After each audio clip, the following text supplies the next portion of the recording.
So it's about 5:30 p.m. on the evening before a road trip, and you can see we've got the Tesla plugged in, we've got the Rivian plugged in. On this trip, we're going to take the Cybertruck, and they're both plugged in. Neither vehicle's charging because I have it set to charge off-peak. Off-peak is from 8 p.m. till 3 p.m. the following day. So from 3 p.m. to 8 p.m., you can plug the cars in. They won't actually charge. So we're going to leave the Rivian plugged in. ABC always be charging while we're out of town. And the Cybertruck, we're going to go ahead and get the trip meter reset. Let me show you what that looks like and get ready for this trip. So what we'll do is we'll click here. So we have a local road trip, a lifetime trip. Then you can name these. You can add trips up here. This is on the latest Tesla software, by the way. Let's take a look what version we're on. 2026.14.6.6, FSD version 14.3.3. By the way, before we go too far, there is a new self-driving app. Really, really cool. Tons of great statistics. You can see my percentage can improve, and it's going to improve this trip. I had others driving my Cybertruck. They put most of these miles that are non-FSD miles was put on by other people. I was trending around 98 to 99% before I loaned it out. And of course that changed. So we're going to be going from the Dallas-Fort Worth area to Roanoke, Virginia. Let me end that. So what we're going to do is first reprogram this trip. So this is the one I want to rename. So I think the best thing to do is to click here to rename it. We're going to rename this to Roanoke. Update. Then we're going to hit this button to do a reset. Notice driving around town, I'm at 401 watt-hours per mile for the last 34 miles. Let's do a reset. We're going to clear the history for this trip. Yes. Now we're going to go back. So that one's wiped out. I can refresh it again in the morning if I recall doing that, if I can remember to do it. Lifetime on the vehicle, 426.6 watt-hours per mile, 31,076 miles. You can see the odometer here. So they updated the trip app with some really, really handy info. Tons of great stats, tons of great data. The problem is the trip card, I used to be able to choose to have the odometer on here or not. I used to be able to choose to have these various trips on here. I can't see a way to add those to the trip card anymore. So, of course, you can hit that. It explains what all that means about going to the Drive tab, etc., etc. So, we're on trips right now. We'll go back. So that's unfortunate, but at least we have my various trips over there. And in the future, if I get another set of tires, I can rename it and do tire testing and keep that up there. It gives you the option to add a lot more trips now by just simply clicking the Add Trip button. Very, very handy. We can then go in that new trip. We're going to delete that one. Boom, it's gone. Super flexible, super handy. Love it. I wish you had the ability to lock a trip. I see the ability to pause a trip there, which is interesting. So anyhow, we're headed, as I said, to Roanoke, Virginia. So let's go ahead and type in Roanoke.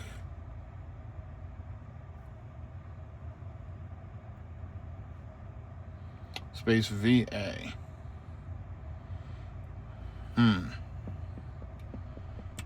Actually, I'll tell you where we're actually going, since it won't just pull the city up. We're going to the Hilton Garden.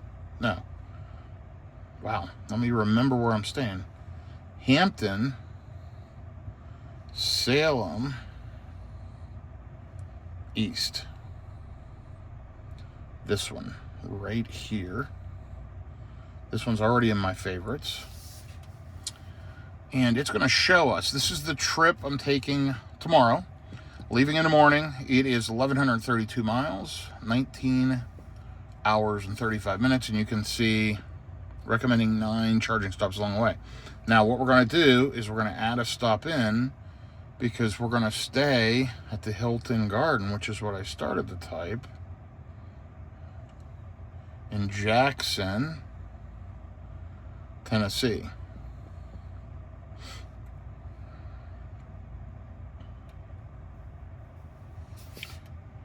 So Hilton Garden Inn Jackson is right here. That's a place I frequently stay. Let's add it to favorites. Boom, add that in as a stop.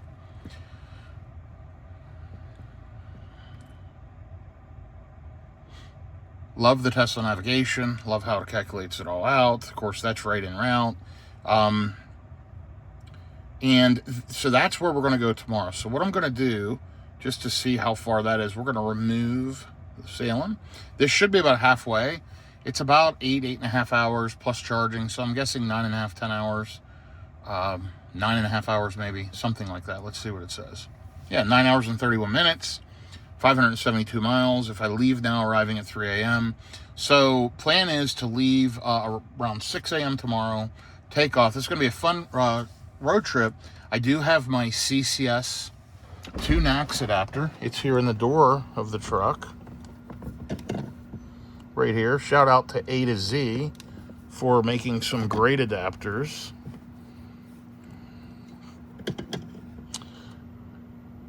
Also, EV base, honestly, it's probably my preferred adapter and one of my preferred accessories, stuff I buy all the time. I use mostly EV base adapters. That one happens to be an A to Z adapter that I had for testing purposes. It works great, shout out to them, but I highly recommend EV base. I find their adapters to be every bit as good quality as Tesla, and super nice in many, many cases, and very inexpensive. And if you use my discount code BYTESLA, you'll save quite a bit. Now, let me tell you a little bit about my videos. This is just me, you, and the camera. There's not a lot of fancy editing, not a lot of fancy music. I'm going to be riding along real world with you. You're going to see my perspective. My wife and my daughter are going along. They're actually both bringing their our dogs. We've got a miniature dachshund. We got a golden doodle that my daughter has. So there will be 5 beings in the car, 3 humans and 2 other beings. And this will be over 2 days getting up to Roanoke, Virginia. I'll be up there for meetings for a week, week and a half, headed back through Knoxville, Tennessee, Nashville, Tennessee, and then ultimately back to the Dallas-Fort Worth area. I'm estimating a total of about 3,000 miles on this total trip up and back. This video will be the trip to Roanoke, Virginia, and then roughly a couple weeks later, you'll see the return video from Roanoke, Virginia through Tennessee back to the Dallas-Fort Worth area. Again, if you enjoy this type of content, click like, click subscribe. If you're looking to buy a Tesla, check in the description of my video. I've got a link in there for things like that EV base and whatever, but also a link in there for the referral for a Tesla. Typically, it'll save you money, give you a discount, get you maybe free FSD or charging or money off the vehicle, whatever. It's usually pretty helpful. Now, on this trip across, you'll notice it's picking all Tesla superchargers. And as you all know, if you follow me along, if you follow along with me much at all on my videos, I'm not going to be doing that. I'm going to hit some EV Go's. I'm probably going to hit an Iona if one pops up en route. There is one in Texas on my path. Most of the rest of the trip, there's really not.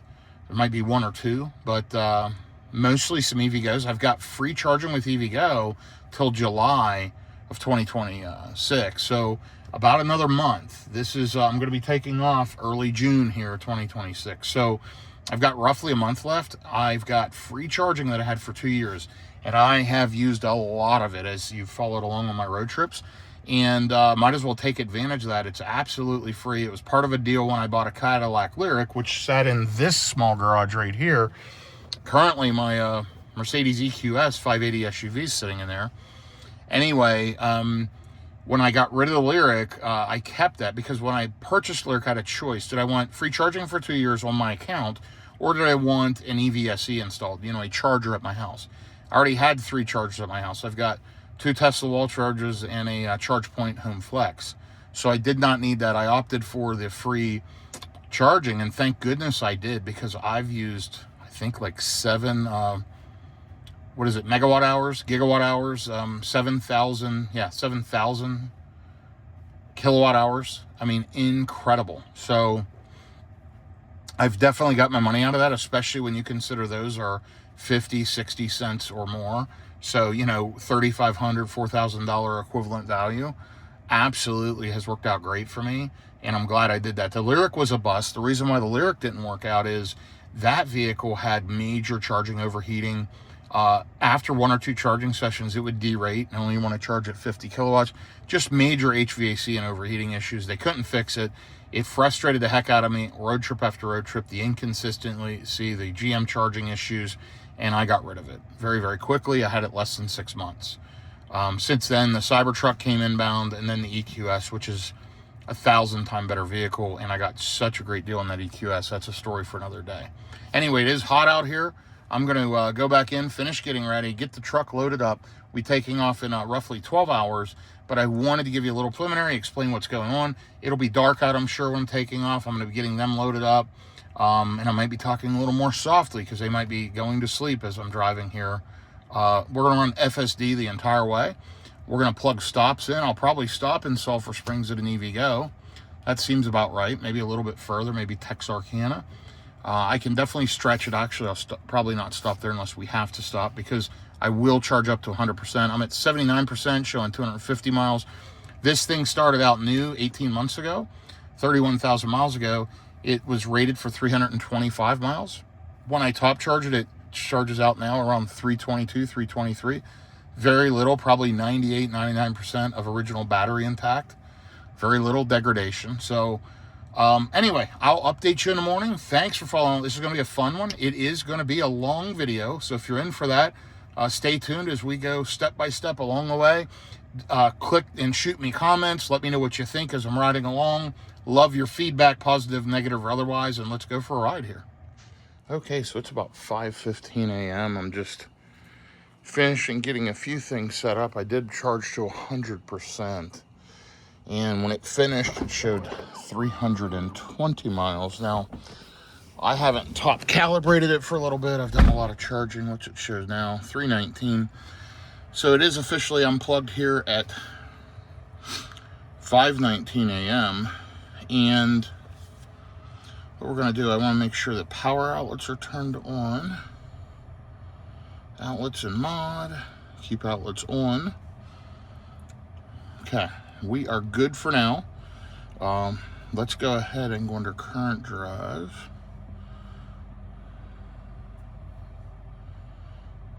There we go.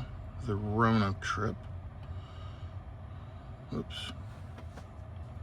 You know what we do need to do? I want to drag that one over here. I kind of like it right there. Okay, that's fine. Let's click on that. Let's do another reset on the... Let's make sure we got the right one. Roanoke. Let's click the reset. There we go. Now, someone told me, and here you go, I can get my consumptions on the Roanoke trip, the lifetime, but I have to scroll through them instead of looking at the current trip card. So, little tip and trick.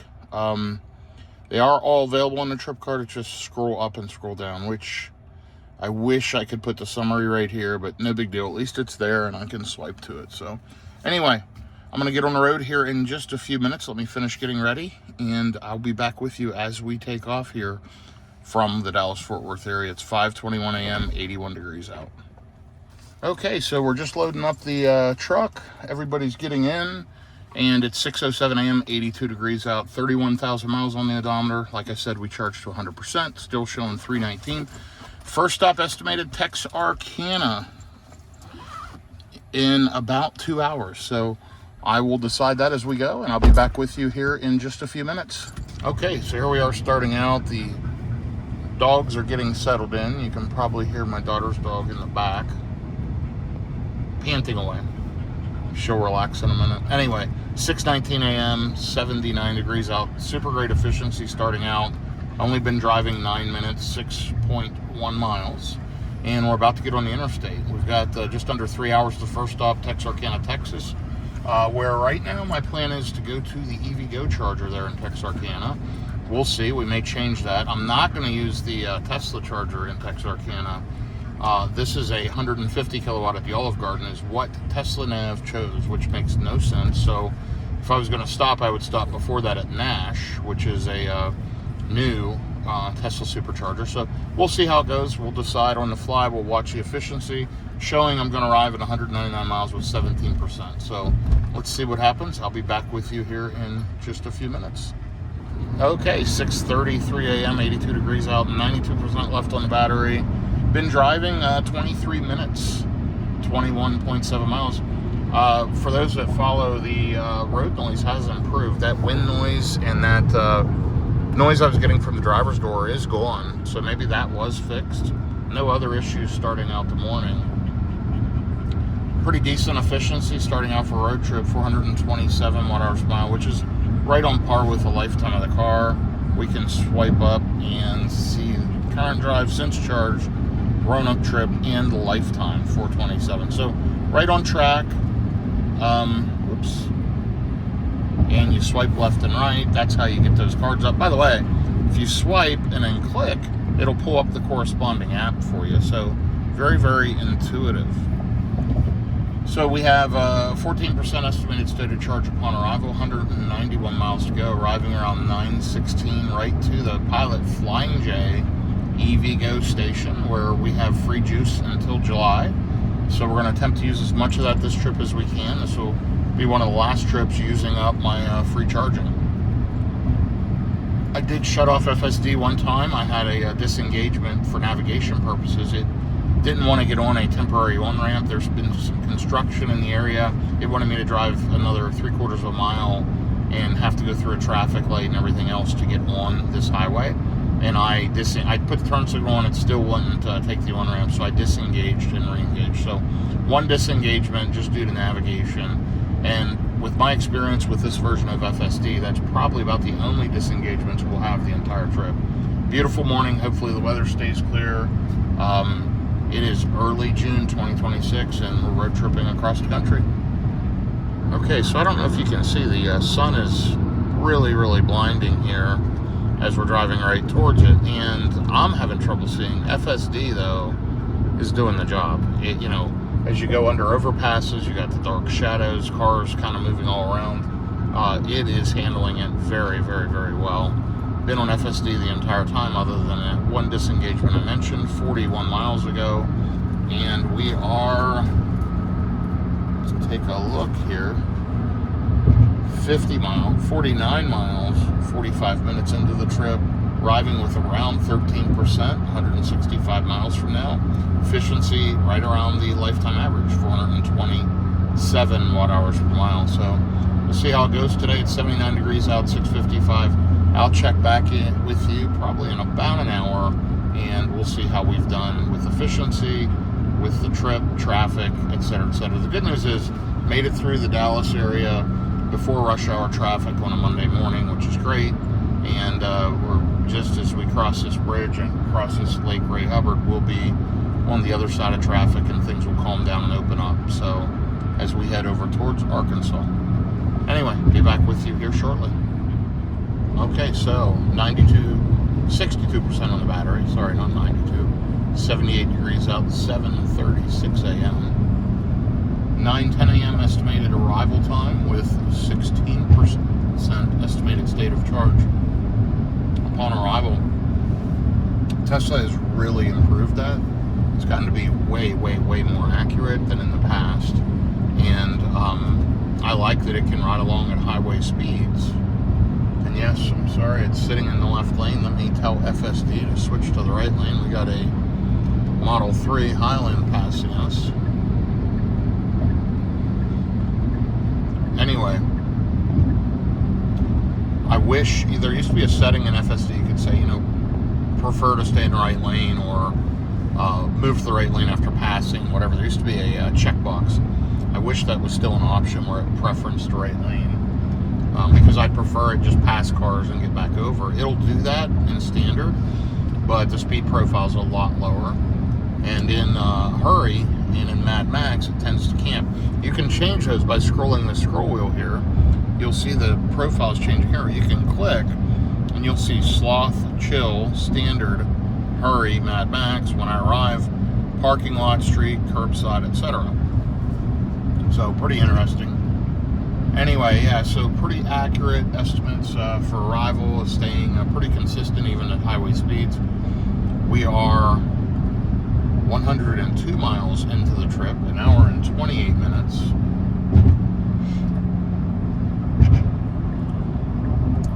About 440 watt hours per mile, so not terrible. This is a very inefficient stretch. I talk about this on my road trips across the country. These roads are fairly rough, lots of construction, just not smooth and efficient stretch of road, and winds and then highway speed result in high consumption overall.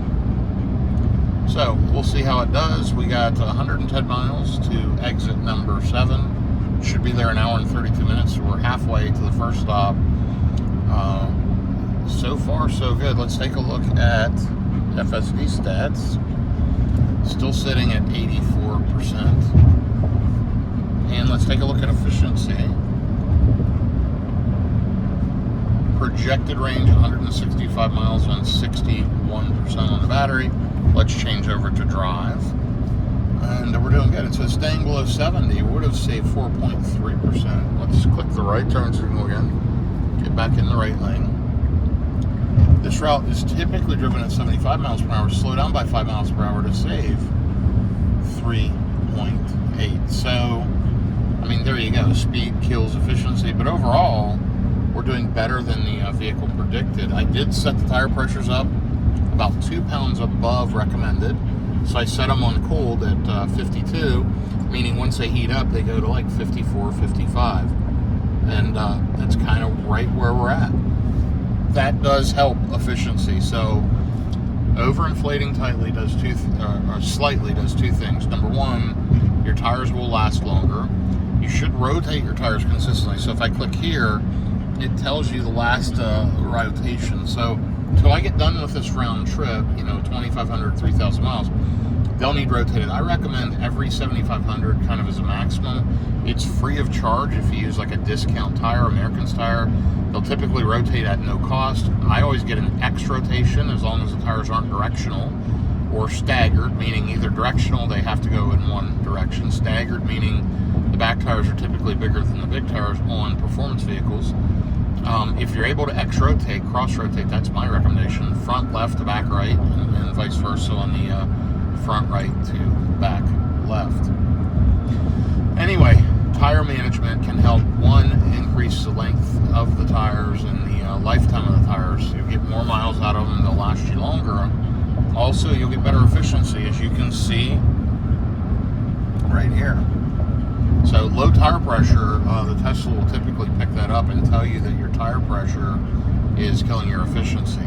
Matter of fact, I had that happen a few weeks ago. If you look back at one of my videos driving from the Dallas-Fort Worth area to Denver, Colorado, through a snowstorm, it popped up and the tires were killing my efficiency because I had them set for a very, very hot climate on cold. As the air temperature cools down, tire pressure lowers. So right now, if they're at these PSIs, if it was 30 degrees out, they would show lower. Cold air, lower PSI. So it did come up and say that they were affecting my efficiency. Pretty interesting. I didn't adjust them because the next day I headed to the desert from the snowstorm, and I went from below freezing to 100 plus degrees like in a matter of a day. So they then all of a sudden were back up where they needed to be. Anyway, setting them properly prior to a big trip is always a smart idea. And I like that FSD scooted over to the right this time. Maybe it learned my preferences just a little bit. But we're going to ride along. We're 99.2 miles on this FSD streak. You can see it's tracking the streak now. How long if you're on FSD. I will have to shut it off at the charger because it will not back in properly to the EVgo chargers. It will, at the Tesla chargers, back into a stall. Sometimes it'll back into the one handicap stall. It'll use a pull-through stall, or it'll use one that's out of service. So as that improves, that's rare. It usually does a great job, and you can just plug in. EVgo, the one thing about it, I do have Auto Charge Plus set up. I have the VIN number typed into the EVgo app, so I have plug-in charge. All I have to do is use my Next to CCS adapter, which is in the door of the vehicle, plug that in, and off we go. They are starting to convert some of these EVgo chargers to NACS handles, which would be pretty cool. I've noticed these have been more in disrepair lately. They're not maintaining the network as well as I'd like. We'll see how that goes on this trip. We're going to try to hit as many of those as possible to take advantage of that free charging. So, should be interesting. We'll be to that first stop very shortly, and I'm going to keep you informed as we ride along. By the way, there's a big Ocean Spray and Saputo Foods plant, distribution center, whatever it is. And you can see I'm in Sulphur Springs, Texas right now, riding along. I'll be back with you here in just a little bit. Let's go ahead and click the right turn signal again. Let it slide over. And yeah, the Cybertruck's doing a great job. Happy to have it drive us across the country. For those of you that have been riding along with me for a while, you know that the Cybertruck's about 18 months old, 31,000 miles. Of course, by the end of this trip, will be 34,000 miles, something like that. Anyway, I've had a lot of little issues with it. I've looked, what I can tell, it's been in the service center 10 times in the last 18 months, which is a lot. A lot of little fit and finish things. And I'm going to tell you, probably a third of those service appointments are follow-ups because they screwed up the first appointment. In other words, they were supposed to order a part in. They never ordered it in. It goes in. They fix a couple other little things, and it's got to come back again for the part. And, yeah, I'd say it would have been maybe 5 or 6 service visits if it wasn't for that. For little warranty type issues, the driver's seat went bad, the passenger seat went bad, just all kinds of little stuff without me going through item by item. But I can tell you, the truck actually is smoother, better, and more comfortable than it's ever been. Here we are at 31,000 miles, and it drives better than it did when it was new. It's quieter than it was when it was new. And I know y'all have ridden with me. Many of you know the noise level. I am riding along at highway speeds, and it is nearly whisper quiet in here. It's so much better. And they fixed it with some retrofit seal thing on the driver's door area that, due to a resonance noise coming from one of the panels, I don't know, but for now at least, I am very happy with it. So 451 watt-hours per mile, hour and 52 minutes, 133 miles driven, still arriving with around 16%, and we're only 80 miles out, so just a little over an hour to the first stop. Pretty smooth. I had said when we took off it was 2 hours and 8 minutes. It's actually 3 hours and 8 minutes, which that's perfect. I mean, you know, till you add in the other 80 miles, we'll be around 213 miles, I believe, if I'm doing my math correctly, to the first stop, consuming about 84% of the energy. Nowhere near the rated 325 miles EPA original, or as I told you this morning, 320 miles. But highway speed kills efficiency. Totally fine with that. I do believe the newer models, if you've looked back at my videos, the newer Cybertrucks are more efficient. Mine is definitely appears to be less efficient. They've improved the battery chemistry a little bit, the density of the battery, the energy density, etc. And yeah, they seem to be just more efficient and maybe just a tad quieter. But I gotta tell you, this one's super quiet now. I'm very happy with it. Not worried about a little more energy consumption. Tesla is looking at the buyback process on this one because it's been in the shop so many times. If they buy it back, I'll just order an exact same thing again. So I do have the base model coming next year in mid to late 2027. I had ordered it in late February for 10 days this year. They ran a promo of $59,990 for the base model Cybertruck. Same vehicle, does not have a rear screen, does not have ventilated seats, does not have an air suspension, and the middle section of the seats is a textile fabric. Totally okay with all those things. It does have 18-inch wheels, which I'll probably like better because they'll be more efficient. But it's got the same power, same motors, same all-wheel drive, same tonneau cover, same ambient lighting. Everything else, as far as I know, remains the same. So certainly worth checking that one out. Again, take delivery of that towards the end of next year. We'll see if I replace this one with that one or what I do.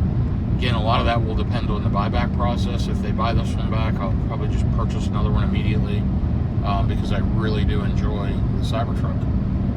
Anyway, be here to this EV Go Pilot Flying J. I'm going to hang up now, hang up the recording, pause the recording, stop the recording, and I'm going to check the EV Go app just to see if that charger's online, do all the chargers show available, and then as we get closer, I'll check again. If it shows tied up, I'll either stop at Nash, or if I can stretch it to Hope, Arkansas, I'll stretch it to Hope, which is a little ways past this Texarkana stop. So let's see what happens. I'll be back with you here shortly.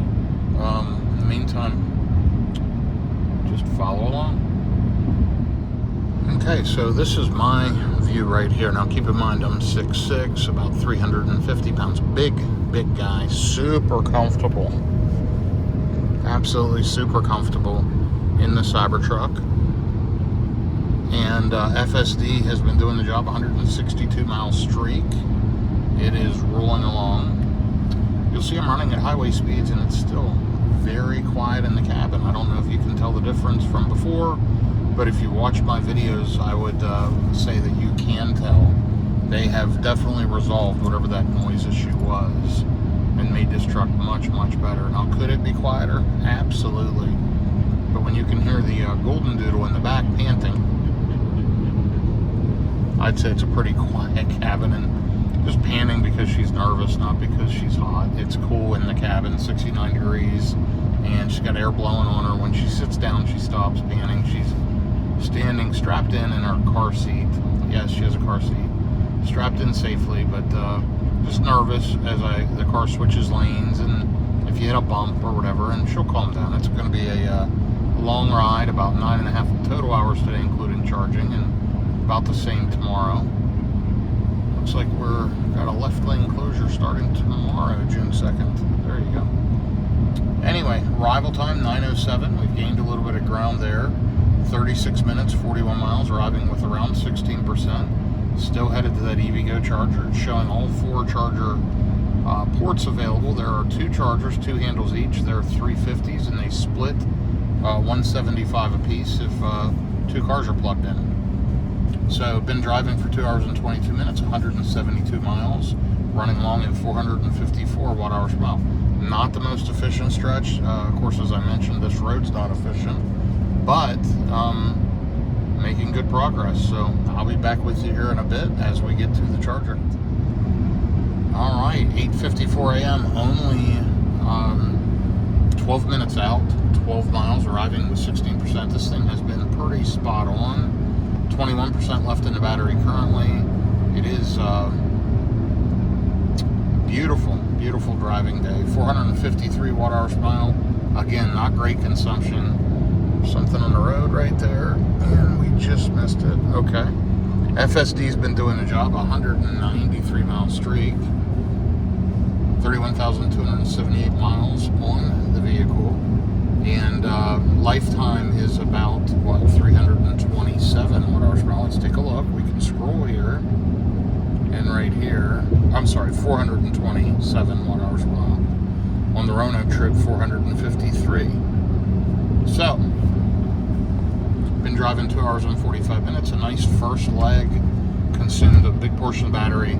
That's why it's nice to stay. Like the hotel we're staying at tonight does have EV charging. Hopefully we can get plugged in, and if we do, we'll start out tomorrow again with a full tank of fuel. That really helps. That first leg becomes longer as a result, because bottom line is when you're road tripping an EV, you mostly, especially a Tesla, you mostly want a charger hub, because the charging speeds are so much better when the battery's low. You know, I'm going to arrive with around 16%. It'll charge very fast, up to 50 to 60%, and it'll kind of drop off and start charging pretty slow. As batteries fill up, they charge slower, if you didn't know that. And it makes sense to optimize to just run another 1.5 to 2.5 hours, stop and charge again. So that's what we're going to do. There's another EV Go up in Benton, or I may hit Brinkley, which is a Tesla charger, or something else. Let's take a look. There is West Memphis, Arkansas. There's another one of these EV Go chargers. It's a decent enough one. The one in Benton, if I recall, is kind of a tight site, super busy, tough with where the trucks park. It's not the most optimum layout. So we'll see if we're going to do that. We're going to do Tesla. We'll figure it out. and I will be back with you here as we get to the charger in just a few minutes. Well, the battery must have been at about the right temperature because it just popped up maybe a minute ago with preconditioned battery for fast charging, which as long as you navigate properly to a charger, the Tesla route planner will do that for you automatically, which will heat or cool the battery pack to the optimum temperature to accept the fastest charging possible. Now, this vehicle can charge up to 500 kilowatts on the appropriate charger.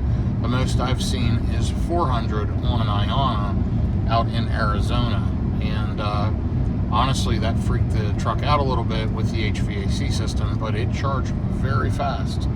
This charger I'm pulling into is capable of 350. I have seen 356, 358 out of one of these before when I arrived a little lower in the pack. At 16%, I don't know that I'll see that. We'll see how fast it goes. Hopefully it ramps right up. Looks like all 4 chargers still are available and will be there in just 4 minutes. Still arriving with about 16%, 209 miles driven, and yeah, 4 more miles to go. Almost there. 87 degrees out. It's warmed up quite a bit. It's going to be a beautiful, beautiful day.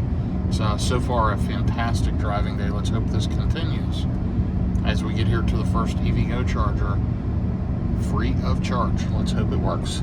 Okay, and here we are getting off the exit for the EVgo charger here in Texarkana. We are 1 minute out, half a mile, arriving now with 17%, so pretty accurate, spot on estimated state of charge upon arrival. Really, really impressed with how accurate Tesla's route planner has gotten to be in regards to those estimations. So just waiting on a couple of vehicles, and we're going to cross over this divided highway, or not divided highway, just a two lane highway. Anyway, the chargers are right up here. I'm going to take over, and so we're 205 miles on our streak.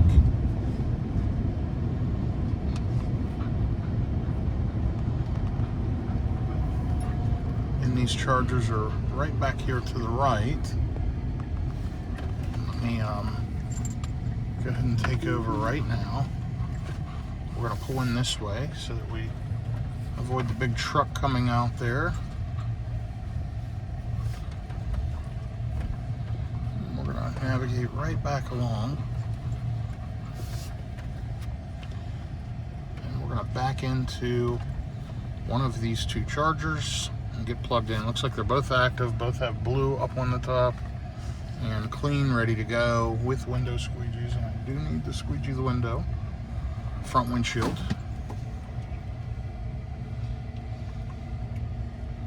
Let's get back to right up.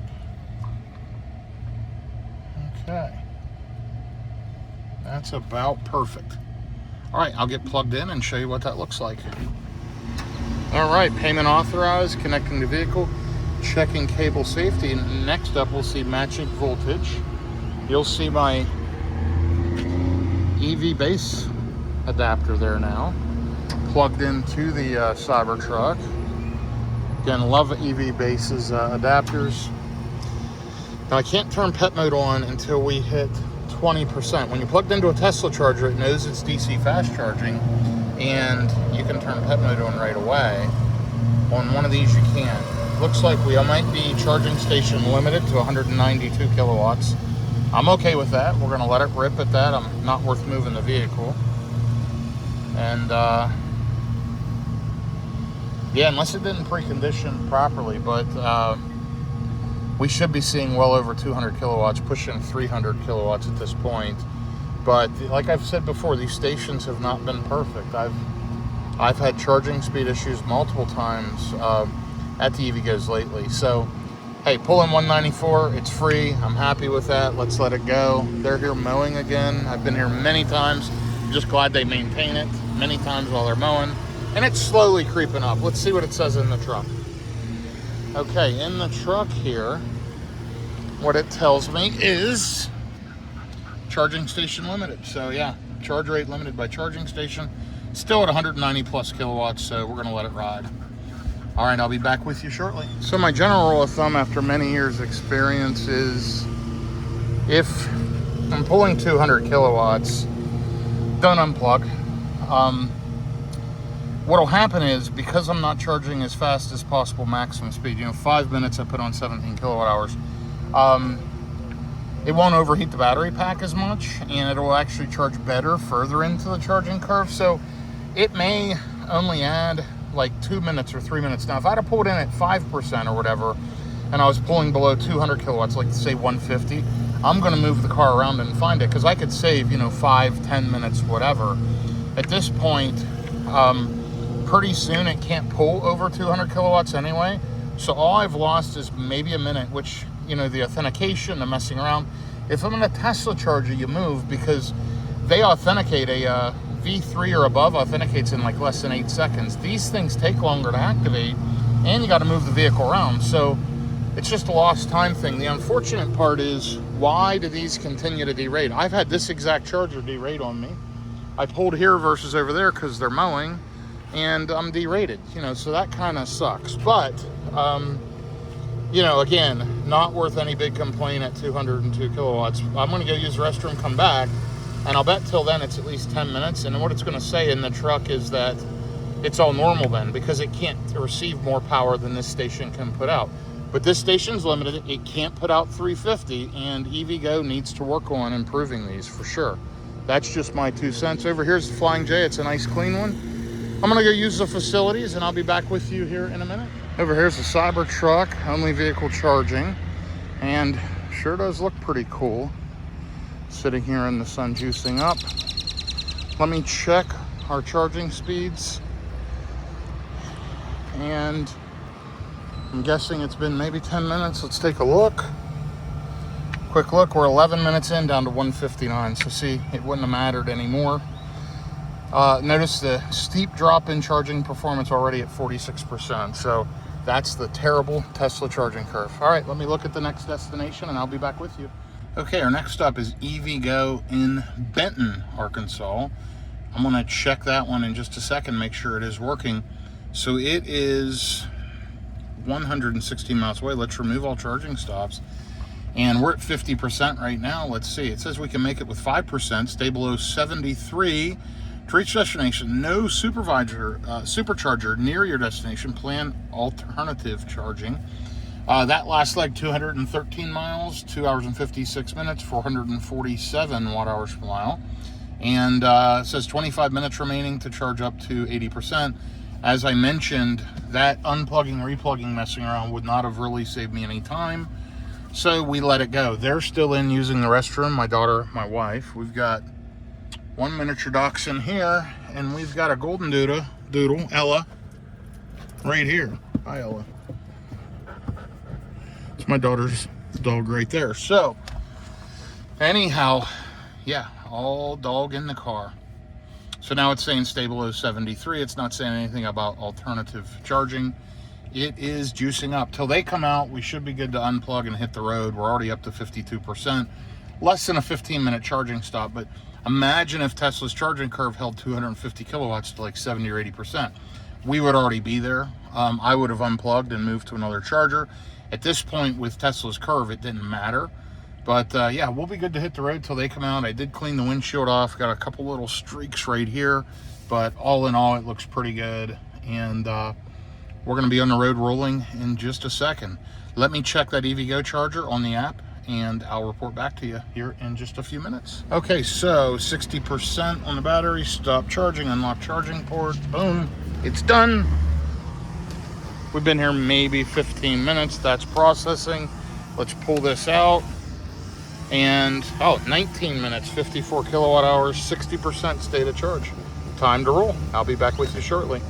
Greatest thing, cost zero. So it's about an hour and 35 minutes for the next stop. 112 miles, arriving with around 15%. Alternatives are, there's an Electrify America at a Walmart. It's kind of a terrible thing there in Little Rock. Also, there's a level 2 150 kilowatt Tesla charger there in Little Rock. A few miles off the highway, I think on one of the connector roads, there is a Iona, which would probably be the best option if for some reason this EVgo has a challenge. We'll see. It looks okay right now. We'll see what kind of charging speeds we get when we arrive to this one. Again, we've got a good hour and a half, so plenty of time for the vehicle to precondition the battery and get it to the optimum temperature. That last session, we lost, I'd say 2 minutes approximately, so should have been about a 17-minute stop instead of 19 minutes, just due to that charger being slightly derated down to 200 kilowatts. Again, I've seen that more often than not lately on these EVgo chargers, so let's see how the next one goes. It'll be interesting. We will be there in just a little bit, 88 degrees out, 9:30 a.m., arriving to the next one around 11:05.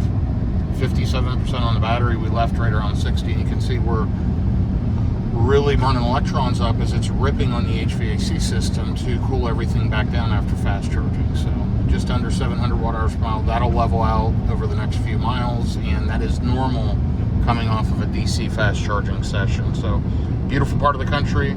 The Cybertruck's doing a great job. The latest version of FSD is pretty much seamless, and glad to be doing it. I'll be back with you in a little bit. So, although if it was right along the highway, I would hit the Iona charger, the problem is it's 3 miles off the highway. So you get off an exit in Little Rock, you drive 3 miles north, you charge and then drive 3 miles back. So you add, 10 minutes to get to that one. It simply won't gain the amount of charging speed. Now, they're priced very competitively. They work fantastic. If it was there, even though I have a free EVgo, I would pick the Iona over that and pay the money. But we're going to head to the EVgo. We are 88 miles away, an hour and 15 minutes. Just a quick little jaunt across here. And yeah, 89 degrees out, 9:49. It's 48% on the battery. We're getting decent efficiency on this fairly inefficient stretch, to be honest. Lots of wind through here. This one usually kills consumption, but we're at 507 watt-hours per mile, which is not terrible. I know that's only 2 miles a kilowatt hour. It's not terrible, though, for this stretch at highway speed. So I'd really love to test a 2026 on this same route. I think I would get 5, 6, 7% better efficiency based on the changes in the battery chemistry. Anyway, been driving 22 minutes, 27 miles, making great progress. FSD has been driving the entire time, as you can see, from the minute we pulled out. 27.5 mile streak and 27.5 miles driving it. So, be back with you here shortly. Okay, well, we're riding along, 10:19 a.m., 89 degrees out, 35% on the battery. 446 watt-hours per mile. Really efficient on this stretch. 53 minutes, 65 miles, running along the highway speeds. 43 minutes out, 49 miles, arriving with 16%. Same as the last one. There's the overall trip, 447 watt-hours per mile. We have driven 279 miles so far today, and it's only 10:20 a.m. We're staying in Jackson, Tennessee, as you know, at that Hilton Garden Inn, and it is on Central Time. I think we'll arrive, I'm guessing, around 3 to 4 p.m.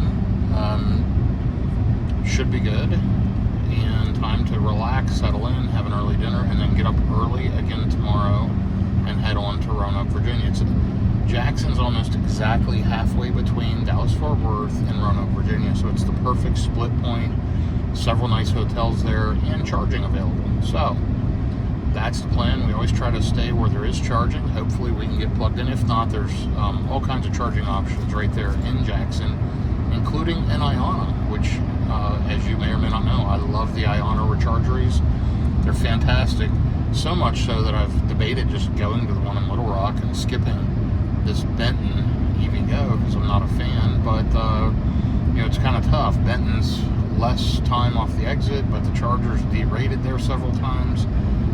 Benton's free, Iona isn't. It's pros and cons. As of right now, we're still headed to that EVgo charger, but you never know. I may pull an audible. I'm watching if there's one car charging there right now, and we'll see what it looks like when we get about 20 minutes out. If it's congested, though, I think we're going to hit Iona, which can work just fine as a secondary option. Beautiful day. Look at this drive. In the Cybertruck, I hear the front motor more so than the newer ones, but overall, noise and comfort in this thing's pretty good today. Much, much, much better. Whatever they did really did improve that issue for me. So pretty pleased with that, pretty pleased with the efficiency on this leg, and overall FSD's been remarkably good. Of course, I am on the latest software stack, which I showed you, and a couple of tips here. On the latest version of software, you can tell it to automatically install updates, and you can tell it to do advanced software updates, which makes sure you get the early updates as soon as they're available. I prefer that. I want all the updates as soon as they can come to the car, and that's worked well for me over the years. So yeah, we're getting there. I'll keep you updated. We're just like 40 minutes out. Okay, so we have pulled an audible. In other words, we've changed the play at the last minute. 28% left on the battery, 10:32 in. We're going to Iona, and I'll tell you why. Is that charger currently shows occupied. Also, you know, we've got the two dogs with us. There's really no good place there. That's a very tight, congested, super busy area, truck traffic everywhere, and not a really good area to take and walk the dogs.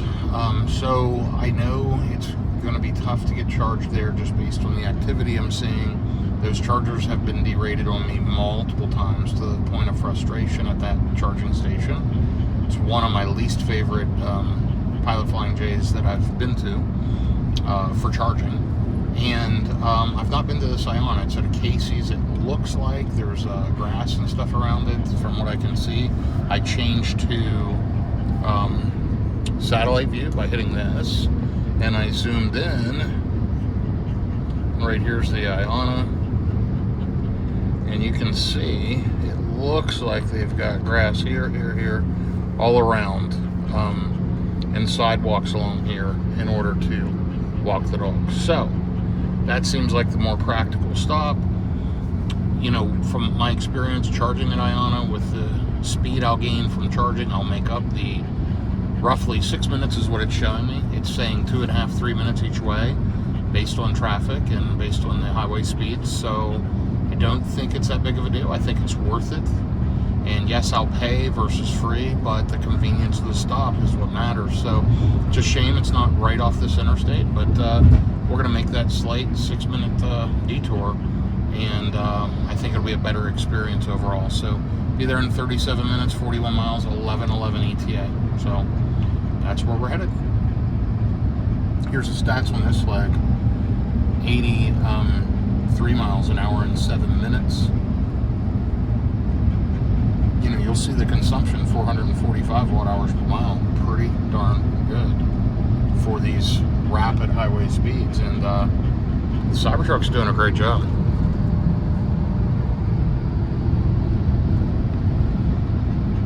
Beautiful sky, beautiful day. Thanks for following along. Okay, here is a trip update passing through the outside of Little Rock, Denton area right now. We are 12 minutes, 11 miles from the Iona rechargery. It looks like it's at a Casey's, convenience store, general store, gas station. We are 113 miles on this leg, an hour and 30 minutes. And just a little bit to go, like I said, arriving with like 12%. It's 92 degrees out. It's definitely warmed up. First day of June 2026, 10:57 a.m., 15%. Perfect state of charge upon arrival. I love to arrive right around 10%.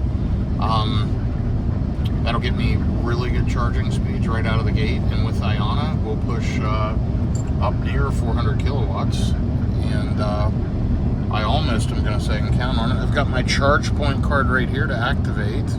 So you can activate Iona with your credit card. Super easy. Your charge point account. I like to do that. That way I have the history. I've done a couple of charging sessions at Iona by tapping the credit card, but the last one I did with the charge point, I like that because then it tracks all of it in my charge point history. It just gives me a place to keep track of all of it with all of the charging details, which is kind of nice. So I'm going to do that.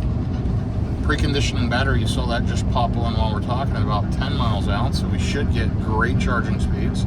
Let's take a look at the current drive. There's the consumption graph, doing decent, and the Roanoke trip overall. You can see on that trip, 446 watt hours per mile.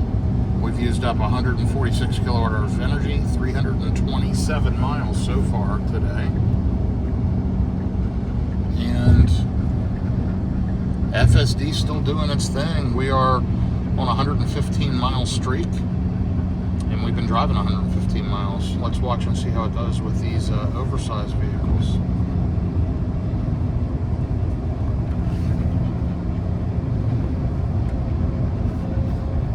We're going to dial the profile up to Mad Max so it stays close and gets past these vehicles relatively quickly.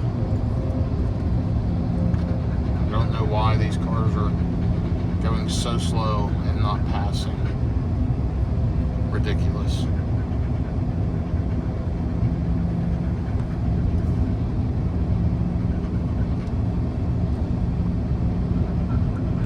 Okay, well, I'll be back with you here shortly. We're just 9 minutes out. Okay, and here's how far it is off the exit. 2.3 miles, 3 minutes. We're getting off this north exit here. FSD's doing its job. And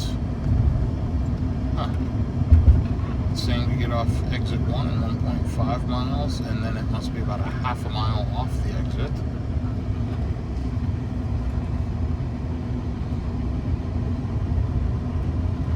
Only 2 miles away. Now it's saying 4 minutes. It's warmed up for sure. 94 degrees out. Yes, you can hear the Golden Doodle panning back there because she's nervous.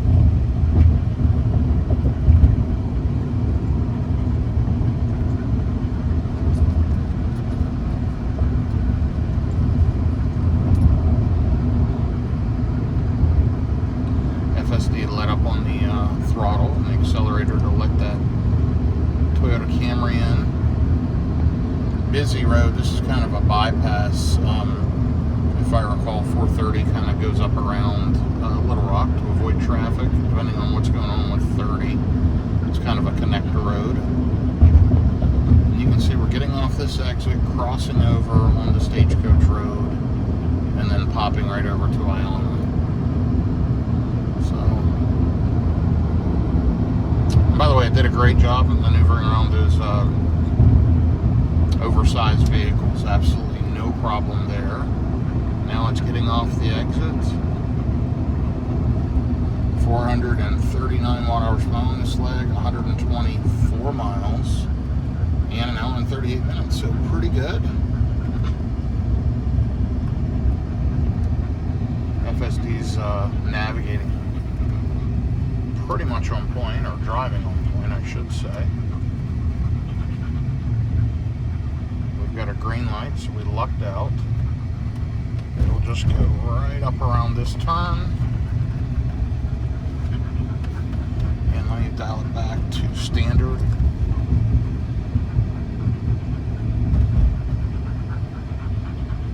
Sorry about the panting noise. She's just anxious to get stopped.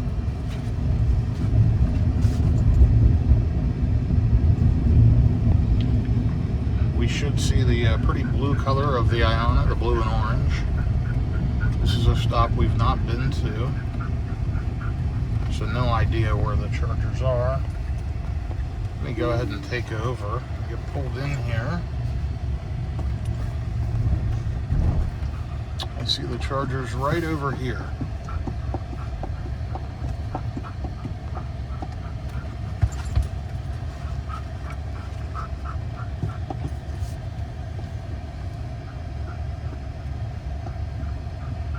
Okay, let's see which ones are NACS. I see the NACS chargers right down here. There's one of them. All the rest are CCS. You see the orange on the ground for NACS. Let's back in. Nice thing is we can just plug right in, no adapter. Okay, that's far enough. Let me get my charge point card. Let's get plugged in and see what this looks like. It should be a good one. At least I'm hoping.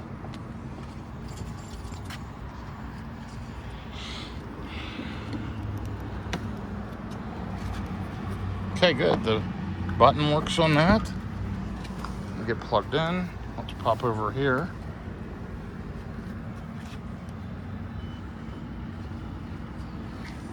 Huh, interesting. Let's try that again. Not supported. Okay, let me get this activated. I'll be right back with you. Okay, it looked like that clip didn't work. 303 kilowatts pulling. It's plugged in. It went right up to 400 kilowatts like right away. Absolutely great setup here as always at Iona. Next, plugged in. It would not activate with my RFID card, which was the plan. Then I used the ChargePoint app. That wouldn't work either because it didn't show this spot being available at all.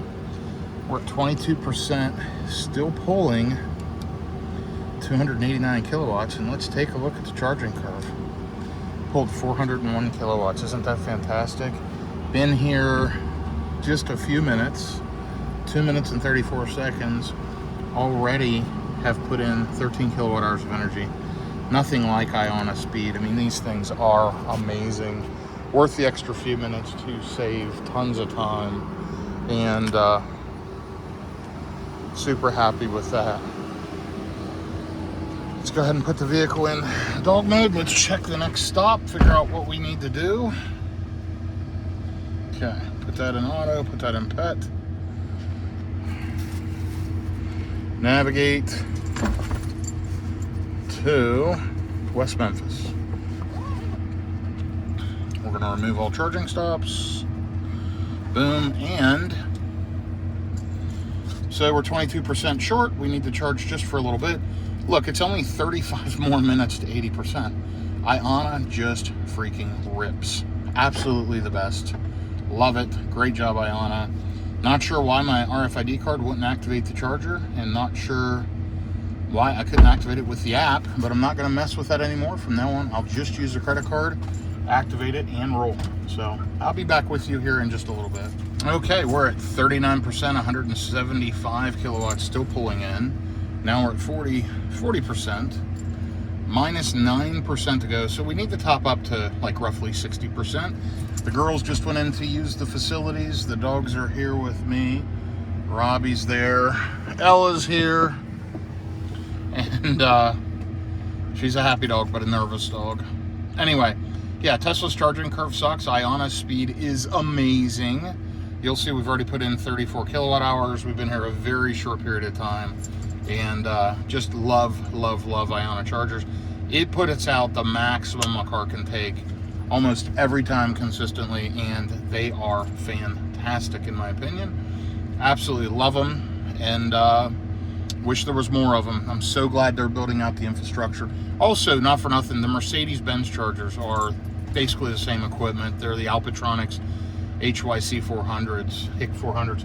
They're fantastic, and they do the job as well. They're just usually higher priced. This is like a 40 cent per kilowatt hour, which I think super reasonable for DC fast charging right off, you know, without an app. And their whole thing is no app needed, no discount plans, just good pricing and good equipment.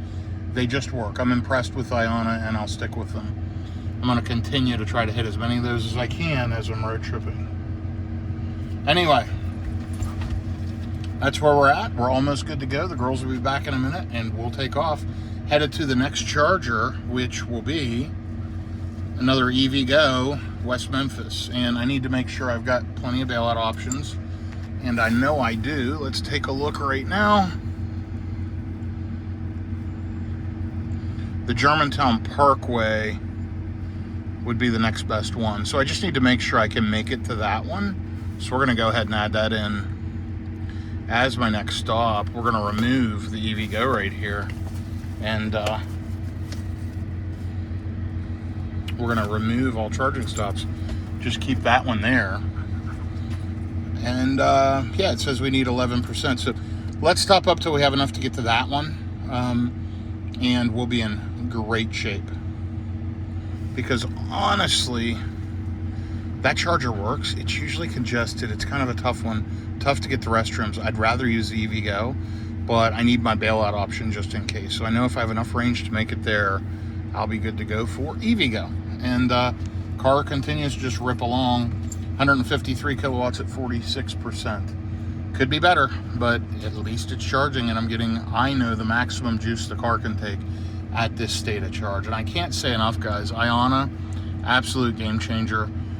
Frustrating. I wish they had their own app. I wish we had plug-in charge on a Tesla. My Mercedes EQS and my Rivian, I just plug in and they charge. So I'm just going to tap the card from now on. I don't care about the charging particulars as much. It's not worth wasting minutes. And that's what I did there. I wasted, 30, 45 seconds. I'm not going to do that again. Next time I just tap my American Express, charge, and go. It's that easy. They just work. These are great chargers. So I need to get it out of my head that I have to use an app and I have to have that trackability. Eventually, I get plug-in charge with the Teslas, then I'll have all the receipts and everything anyway. That's really what I'm looking for. So anyway, almost there. Be going soon here. Okay, we are 61% on the battery, pulling 110 kilowatts. It is really time to get out of here. Let's end this trip where it shows we're going to get there with 5%. Let's add in the EVgo West Memphis, which is closer. Hopefully that shows 10 or so percent. We're good to go. We're going to get unplugged and hit the road. Bear with me 1 second. Okay, so 436 watt-hours per mile on the last leg, 124 miles an hour in 40 minutes.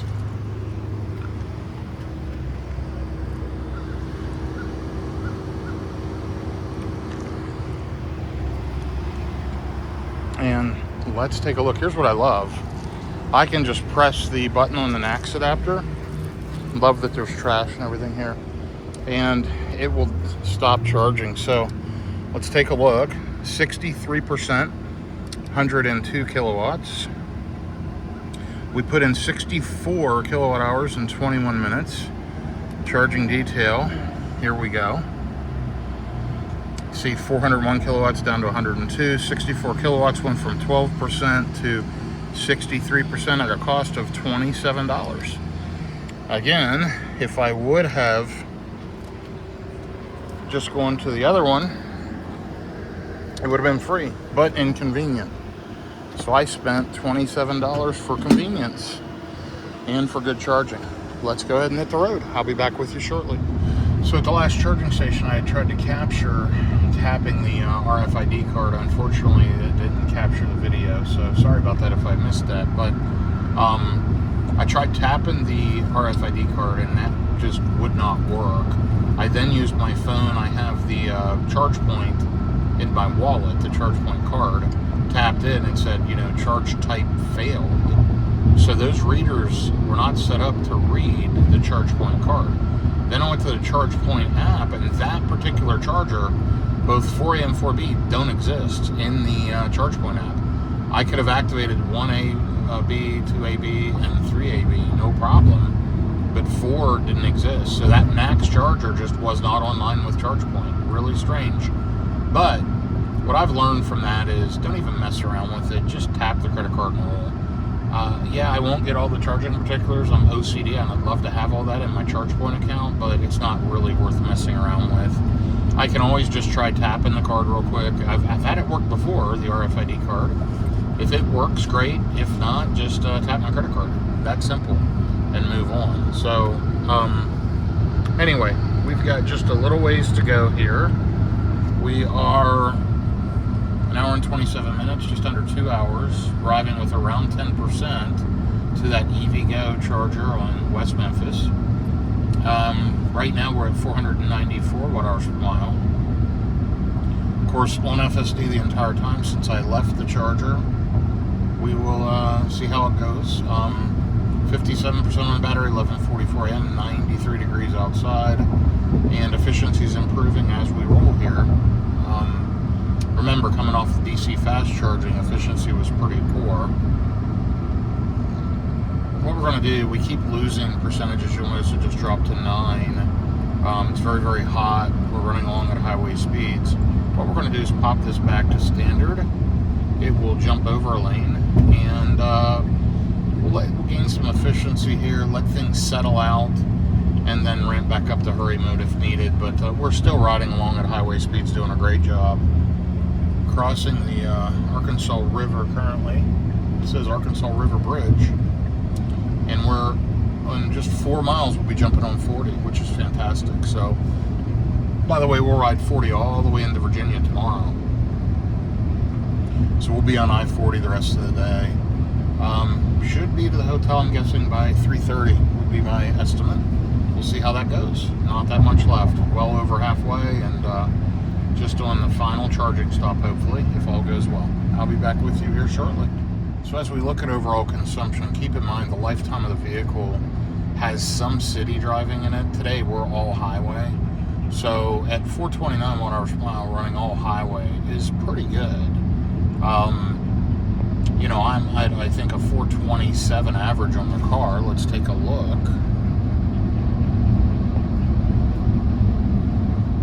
There's the Roanoke trip, 441, 394 miles so far today. Then lifetime, you'll see 31,471 miles, 427 watt-hours per mile. So, and I'm going to tell you that's like 85-90% highway, but there is some city in there. So all in all, I'm saying this is not that bad today. Better than I expected, to be honest, and probably not as good as one of the new ones. But what is good is, since this repair at the service center in Flower Mound, Texas, this truck's way quieter, makes it feel better overall. Very, very pleased, and I haven't had any of the errors with the ABS system, with the HVAC system. Even though I charged at Iona, it didn't freak it out. So, so far all is well. We are riding along again, fully FSD on this leg. Let's check our full self-driving stats. Down here is the app right there. And I imagine it'll hit 85% here before long. There you go. We are at 85. And we'll see what it gets to until we get up to Roanoke, Virginia. I would guess 87, 88, maybe by the time we get there tomorrow. Or maybe 86, 87. We'll see. We've got 11% state of charge upon arrival. We are in hurry now, riding along at highway speeds. An hour and 11 minutes remaining, 83 miles, arriving at 1:30 p.m. Again, my estimate to hit the hotel will be by 3:30, maybe a few minutes sooner than that. It is 94 out, 12:20 p.m. I'm at 41% on battery, and it is a beautiful, beautiful driving day, y'all. Appreciate you following along. Again, if you enjoy this real-world road tripping, no fancy music, no fancy editing, click like, click subscribe, shoot me a comment. I appreciate all feedback. And I mentioned it early on, but if you're looking to buy a Tesla, any of the accessories that I've shown, primarily EV-based, one of the best. Also, you've got a bunch of other stuff. Just look in the description of the video for a bunch of different options for referral codes and discount codes and all of that fun stuff that may help you if you go to buy any aftermarket accessories. And the best ones, honestly, the 3W liners, their floor mats are incredible. EV based for any accessories, adapters, etc. Bodega makes amazing refrigerator coolers for your Cybertruck, Rivian, Lucid Gravity, whatever. They make some amazing coolers, and discount code for that's in the description of the video, as well as others. So yeah, check it out there. Anyway, we are riding along, enjoying the drive, and yeah, just a little over an hour to the next stop. Been smooth, been uneventful, and we're just in the middle of Arkansas, cruising. FSD has made this one of the most effortless drives I've ever had across the country. It has just gotten so good since the introduction of 14.3. Honestly, just since version 14. Wow, wow, wow. Gotta try it if you haven't. It is game-changing technology for sure, and absolutely love it. This road trip over the next 2 weeks, again, you're going to see this whole video now going to Roanoke, Virginia. Then you'll see a return video. Then I intend on taking the EQS 580 SUV on a road trip from the Dallas-Fort Worth area to Scottsdale, Arizona in the coming weeks. So that one will be coming up as well. We'll see how that does. That thing charges like a champ. Charges way better than Tesla. Tremendous charging curve. It only maxes out around 200 kilowatts, but the thing just rips solid all the way up to 70-80%. It pulls higher than the Cybertruck, higher than, you know, and it's way more efficient than, say, the Cybertruck. So really, really great car for charging. But I've got some big stretches going across the desert that'll make it really interesting. So yeah, a lot of upcoming content. Hope you're enjoying it. Hope you're enjoying the drive with me today. I know I've got Ella here in the background panting, but hopefully she'll calm down and take a rest, and I'll be back with you shortly. So efficiency-wise, we're sitting right about the average of the vehicle, 427 watt-hours per mile for an hour and 30 minutes, 113 miles. We've got 27 minutes to go, 28 miles, arriving around 1:29 p.m. with 11%. Love, love, love the state of charge accuracy, and I can just really count on it here with the Tesla. Overall, very pleased with that. Like the 11% arrival. 95 degrees out, 1:02 p.m. I'm at 21% on the battery right now, and we are rocking and rolling. I will keep you updated here. I'm going to check the EVgo app now, make sure the charger's still available, and then go from there. I'll be back with you here shortly. So what happens here in this area, it all comes together kind of to one lane, and you can see we're about to be completely stopped, or as close to it. We're just crawling here along the interstate where we should be doing, 55 to 65 miles an hour. We are basically just sitting. 422 watt-hours per mile, better than the lifetime average, an hour and 51 minutes, 137 miles. We only have 4.5 miles to go, 3.6 miles to the exit. So I will keep you updated. We're going to arrive with around 11%. It's 98 degrees out. Nice hot summer day here in the Memphis, Tennessee area. 1:23 p.m. and we'll be there momentarily. Okay, so we're about to get off the exit here for the charger. Now, you'll notice there's a little access road right here, right after we get off the exit, which wraps you around to the charger. We're going to take that access road. So we're going to turn right, and then we're going to turn right again. Back this road this truck's going, which means I will have to take over because I don't think FSD is going to turn on the access road. So let me go ahead and take over right now.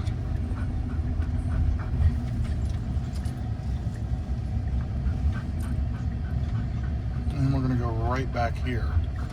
This is rough. Been off this exit before. Really, really big potholes. Been this way for years and years and years.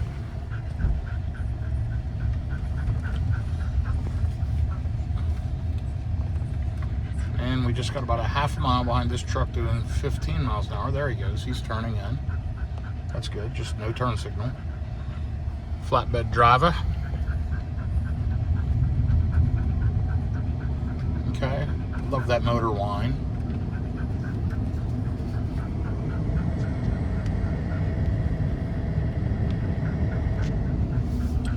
So 421 watt-hours per mile on that last leg. 140 miles, an hour and 57 minutes. And we're about to pull into this EVgo Pilot Flying J.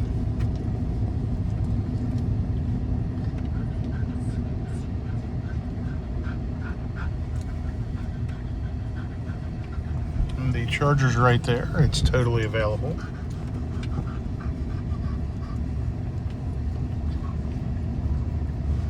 Turning left here. Oh, looks like their fuel station's down. All their pumps are down. Auto lanes closed for construction. The excitement is building. So, no fuel here, but the EV station shows activated. So, let's go ahead and get backed in, get plugged in, and get juicing. We'll pull in right under the canopy here because it is hot. Backing into this one. Looks like both chargers are active.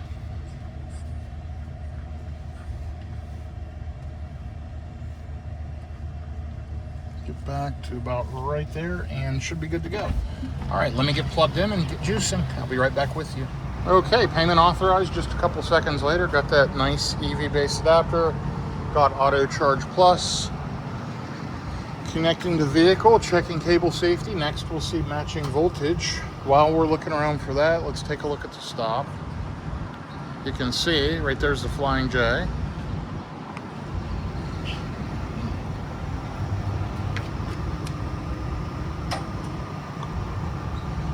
Matching voltage.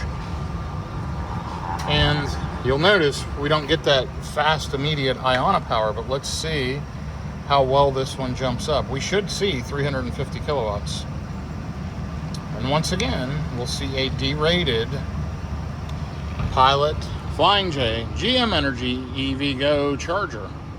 Once again, only pulling 190 kilowatts. Now, keep in mind, I preconditioned, did everything right. I have seen 350 kilowatts on these chargers before. They're just derated. They're just not putting the power out. So, not great, but hey, at least we're juicing. I'll be back with you in a minute. I'm going to wait till it hits 20% so I can put it in dog mode and be back with you momentarily. So I've got good news now that it actually, with the software update, it will work in pet mode below 20% if you're plugged into a DC fast charger. That's a new thing. It never used to do that. 40 minutes to go all the way to 80%. Not terrible. Again, we're getting charge rate limited by charging station. Once again, another EVgo station. Honestly, I don't want to say I'm glad my free charging's running out, but you see the deal. The first one was derated. This one's derated. I skipped the other one because Ion is just so much better. I'd just rather pay for charging and have good charging. Boy, that's really something, isn't it? But you know what? This is another free $20, $30 stop. So look at what I've saved today using those. But the thing is I have Tesla referrals, and I've got a lot of what I would call free charging on my Tesla account. By the way, I only need 14% more. We're not going to be here that long. We've only got 90 miles to go, just under an hour and a half to the final destination for the day. Arrival time around 3 o'clock. I'm going to guess 3:15, 3:20. I need to go use the restroom. The girls will. And then we'll get out of here very shortly. It has ramped up to 193. We're going to leave it sit here. I'm not moving plugs. It's not worth it. I tend to find when one of these is derated, the whole station's derated. It's a waste of time. But don't go pay for these premium electrons at these Flying J's. It's not worth it, guys. Find other chargers. They're starting to come apart after about 2 years. Not great, but hopefully they'll partner with Iona or somebody to replace these, or EVgo will get their act cleaned up and provide good pricing and better charging, because they're falling behind. I got to be honest, it's disappointing. All right, I'll be back with you here shortly. Okay, here we are. Still pulling 201 kilowatts at 37%. So see, it just steadily climbed up. Now it'll start tapering down any minute now, because the charging curve starts dropping. So see, it's dropping down slightly now as we head up to 50%. We can take off now. The girls just walked in to use the facilities. So let's take a look at the overall stats on this trip. And here you go. Here's the Roanoke, Virginia trip. 436 watt-hours per mile, almost right at the lifetime on the vehicle. 208 kilowatt-hours of energy used, 478 miles driven, 6 hours and 36 minutes. And as you can see over here, we have 90 miles to go. So what does that do for the day? That puts us at 90 miles. On top of that, that puts us at 568 miles today, arriving a little after 3 p.m. Like I said, till we get out of here, 3:15, 3:20, whatever. This is an easy last leg, and then we're at the hotel. We'll get checked in. It's 100 degrees out. This one is definitely getting some remodeling done. Now, listen, guys, I loved these EVgo chargers for years. I've used them for the last 2.5 years, even prior to my free charging. They just haven't maintained them. So it's the same cabinet, same hardware, modules are derated, chargers are derated, and I've plugged and unplugged, and what I've found is if I'm pulling close to 200 kilowatts, stay, because likely the other one will pull less. I mean, I've just had bad experiences on the other one. So no idea why this car's going so fast, ripping and racing up through here. But nonetheless, I mean, he just came through here like very fast around these cars. No idea why or what's going on. They look like they're going to hit each other. Something's going on between these couple of vehicles. So, anyway, I'm going to keep doing what I'm doing. 9% estimated stated charge upon arrival, slowly climbing. We're at, again, just an hour and 27 minutes. So once they get out here, we'll get plugged in and we'll take off. It's showing 30 minutes remaining. I'm still pulling 168 now. See, it kept tapering down. Now I'm pulling 168 at 43%. and slowly walking down. So, all right, I'll be with you shortly. We'll get out of here in just a few minutes, and I will follow up. Okay, we've got a ton of juice, way more than we need to get to the hotel. Been here 15 minutes, put in almost 50 kilowatt hours of energy. At 49%, still pulling 151 kilowatts of energy. There we go. All right, let me get this unplugged and I'll be right back with you. Okay, so we'll be crossing over the bridge here and be in Memphis, Tennessee in just a minute. You can see we're still in Arkansas, but yeah, just about to cross over. We'll pass the pyramid up here, the Memphis pyramid, and let's take a look here and see what the city looks like. You'll see the pyramid up here on the left. I need to stop there one of these trips. Been wanting to stop there for years and never have, and definitely want to and need to. There's a whole story about that pyramid. Can you see it up there in the distance? Let's take a look. See it way up there? There's a little story about it, about a skull in the top of it, and just all kinds of stories. It used to be a sports arena.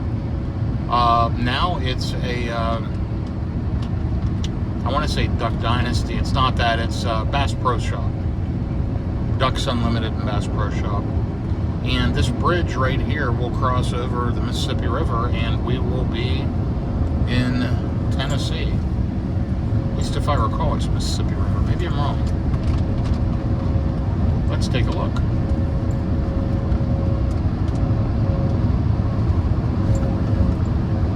I think I'm thinking of the bridge on the southern route. No, that's it. Yeah, it's Mississippi River.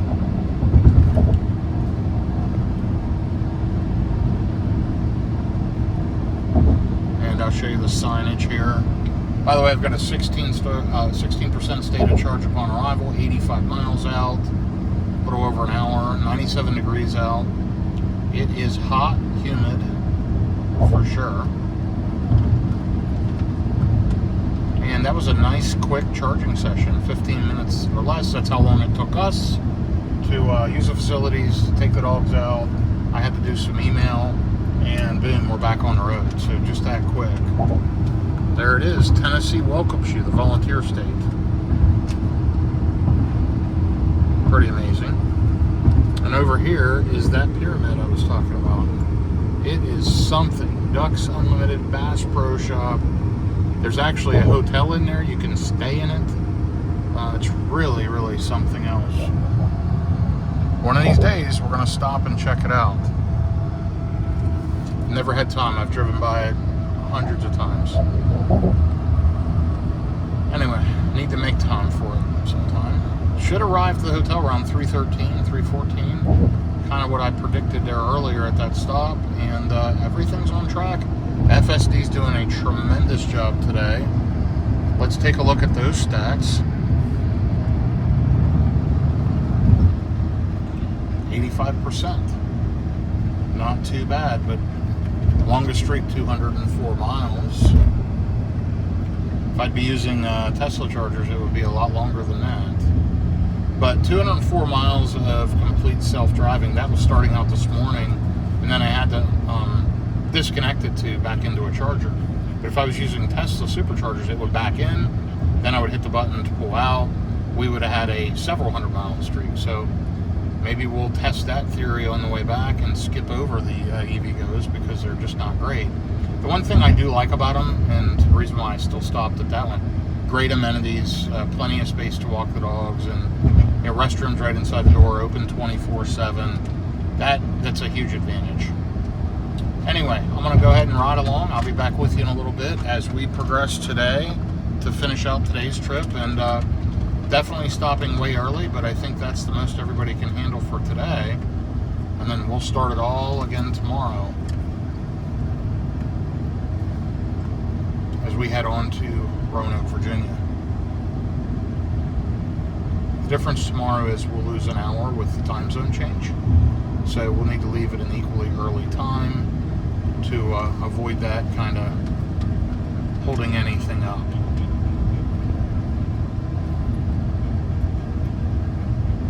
So I'm gonna back off here and just drop in behind this truck. We don't need to get up beside him when the lane ends. So how I did that is I just changed it to chill. And now it'll see the lane ending and maneuver over. So I use this scroll wheel to scroll up and down to change these driver profiles, and that's exactly what I did there. So that's the easiest way to massage FSD, is just play with the scroll wheel. Okay, I'll be back with you in a little bit. We're riding along and enjoying the drive today. Okay, it's cooled down a little as we head up through Tennessee. It's 91 degrees now, about 10 degrees cooler. 2:23 p.m., 34% left on the battery, showing a 13% state of charge upon arrival. 37 miles traveled since the last stop, 35 minutes. We're gaining elevation, so efficiency is not great. Let's take a look at the overall Roanoke trip. You'll see it down there, 439 watt-hours per mile on the overall. Not terrible, 516 miles driven so far today. Not too bad, if you ask me. I mean, here we are in an electric vehicle. We left a little after 6. And so we're, 8 hours later, and have already driven, over 500 miles. Not bad at all. You saw the charging stops. We've stopped maybe a total of an hour. And had we been driving a gas car, I would guess we'd have stopped 40 of those minutes. We probably lost about 20 minutes due to the EV. But honestly, we would have stopped about everywhere we stopped to stretch our legs, use the facilities, get, refreshment, whatever. I don't know that it slowed us down that much at all. Not justifying. I don't think we lost maybe 20 minutes today. But the key was charger hopping, starting out with a full tank, and going from there. That certainly all helps. You see my projected range up there at the top based on average consumption. Here's what's interesting. 107 miles rated, 91 mile actual. So not too bad. And let's take another look real quick before I let you go during this clip. These are rough roads here across I-40 in Tennessee. Massive potholes. It gets pretty rough. But we are, only 50 miles out. So, wow, making significant progress. The truck is much quieter, if you can't tell. I mean, it is really, really quiet in the cabin. And it's much better than it was historically. So I'm really glad I got that fixed. I didn't realize how bad that was until now it's fixed and how much quieter this truck is. So really, really happy with that. Have had no major issues today. 2 chargers that were derated, and Iona that was super awesome. And that's it. So a total of 3 charging stops today. Could I have done it with 2? Absolutely. But I would have sat at the charger longer. No need to do that. Just roll and stop again in a couple hours. And that's kind of what we did. This last leg was just maybe an hour and a half, and it was a 15-minute splash and dash, I would call it. I wish Tesla would improve the charging curve. Honestly, Lucid Gravity is so tempting because of the charging, but here's what I would miss. Car's driven me all day. I mean, the entire day. It's been phenomenal through traffic, through construction, through the city, off exits, absolutely everything. Total game changer. I wouldn't want to do this in any other vehicle. I love, love, love the Cybertruck. We'll see what happens with the challenges I've had with it. For those that haven't followed, I mentioned earlier in this video the 10 different service visits. Yeah, a lot of little stuff, nothing catastrophic, but enough to say, guys, some of these were repeated 3 and 4 visits till they got it right. And just lemon law in general, this vehicle, if I would just approach a lemon law attorney, they would lemon this car out almost positively. I don't want to mess with all that. Hopefully Tesla just offers to buy it back, and I'll move on and get another one. But if not, we'll see what happens. I may keep it, I may trade it, I may sell it. We'll kind of see how that goes. But honestly, it's doing the best it's kind of ever done on this trip. And let's hope that continues.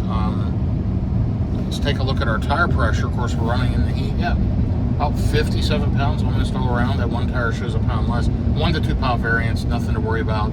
50 pounds recommended. That's your cold tire PSI. So if you look up here, It says recommended pressure 50 in the front, 50 in the back. That's for cold, not for once the car's been running. You'll gain 4 to 5 pounds of pressure as the car drives, especially in the heat.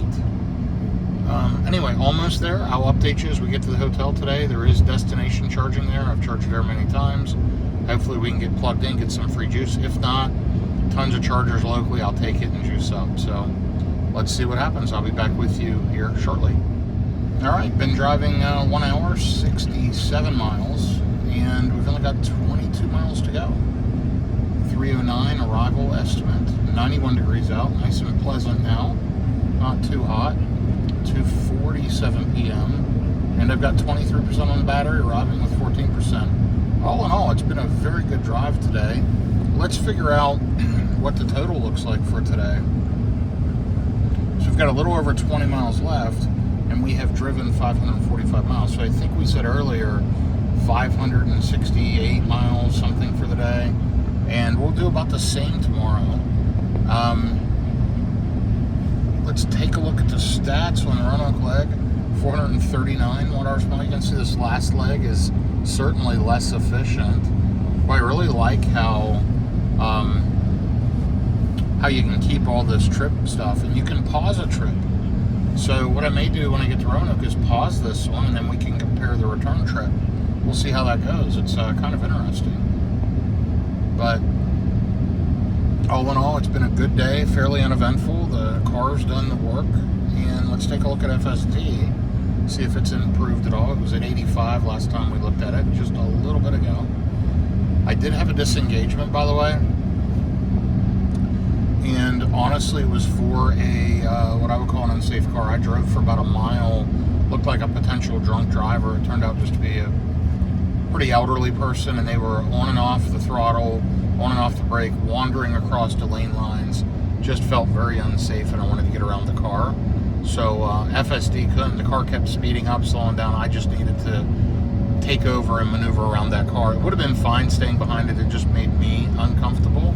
So I took over for that purpose. But FSD's been flawless for the day.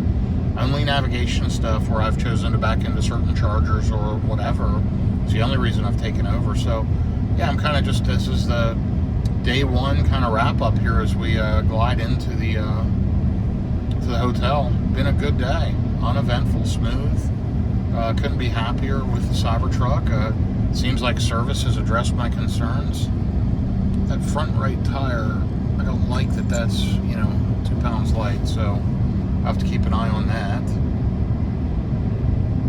But we'll watch that closely, and I feel like I just didn't add as much air to that one. I need to, I have a portable compressor. I'll wait till it cools down, and maybe tomorrow or the next day or whatever, I'll probably put a little air in that front, and we'll see if I can level those out.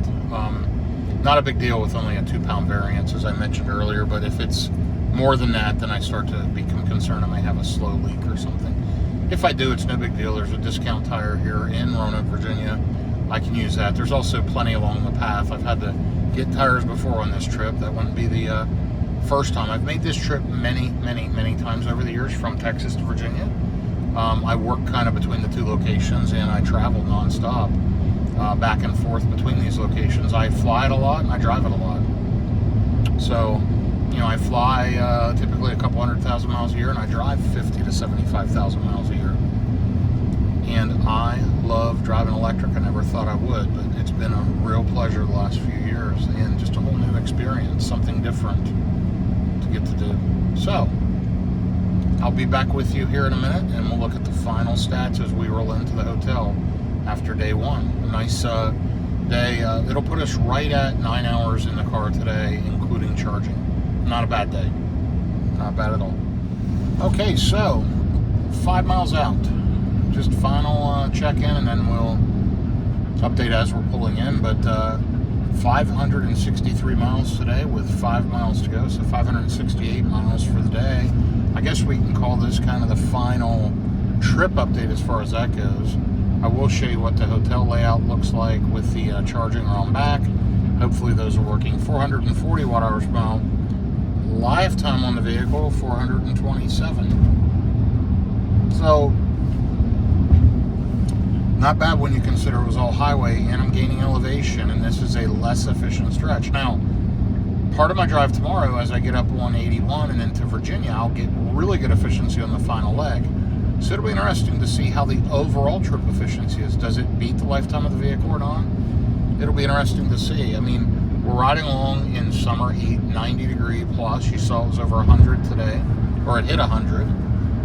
We're going to arrive with around 14% on the battery. Getting off the exit here, just coming up. Let me pull up the map. And one thing I like to do is I get right up to the exits, I like to dial this back to standard from hurry. It ends up kind of taking a less aggressive approach to lights, launching, off the exit, etc. So let's do that right now. Now it knows I want to go to a charger here at the hotel. So it'll be interesting to see what it does. And we're getting off the exit here, wrapping around. We've got to be on that side of the highway over there. It's not that hotel, it's up along there though, a little further along. So we've got 2.7 miles to go, and we are almost there. You can probably hear the golden doodle in the back. She's excited.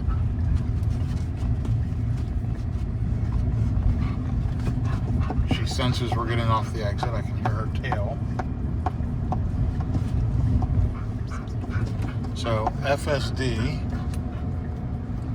is doing its job. I'll be back with you here in just a minute as we get to the hotel. Just be a couple quick minutes. So it does look like it has the chargers plugged in. Let's see how it does. This will be interesting. I've never let it do this. We'll see if it navigates right into them or not. We've got a McCoy's Heating and Air truck.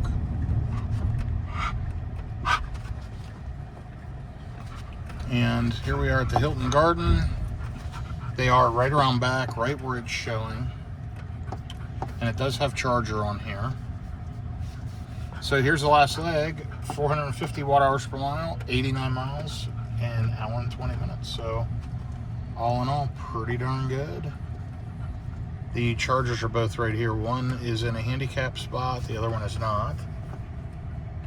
And it went past. So let me go ahead and get plugged in, and I'll be back with you later today or in the morning for another trip update as we head out on day 2 of this Roanoke, Virginia cross-country road trip from the Dallas-Fort Worth area.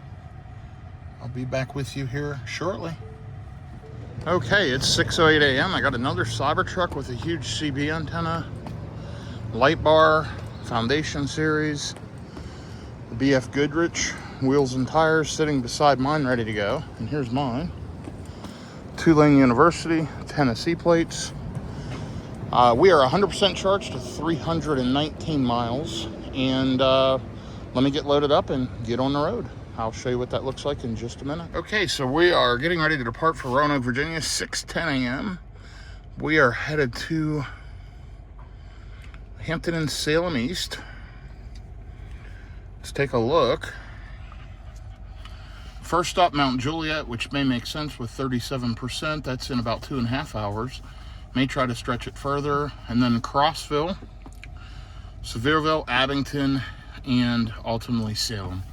Shows a total of 567 miles, 9 hours and 50 minutes. We're leaving with 100%, 319 miles on the battery. It's 6:11 a.m., 74 degrees out. Perfect driving day. Let's get unplugged and let's get on the road. Okay, so we are rolling, been rolling just for about 5 minutes, 6 minutes, 5.1 miles, 72 degrees out, 6:18 a.m. Beautiful day, sun's coming up, and we are headed to Roanoke, Virginia. First stop, I plugged in the EVgo charger in Gordonsville, Tennessee. It's about 173 miles. If for some reason that's not working, there are other options along that route, including other DC fast chargers as well as Tesla superchargers. There's one in Cookeville, maybe, I don't know, 30, 40 miles past that, that I could make it to. Anyway, we're going to see how it goes. We're going to try to head there. I'm going to keep an eye on that charger as we get closer, but that's, you know, a few hours from now. The key right now is making it through Nashville, first, and then getting on the other side. And I really didn't want to stop in Mount Juliet. That's kind of a suburb of Nashville, pretty busy, pretty congested charger.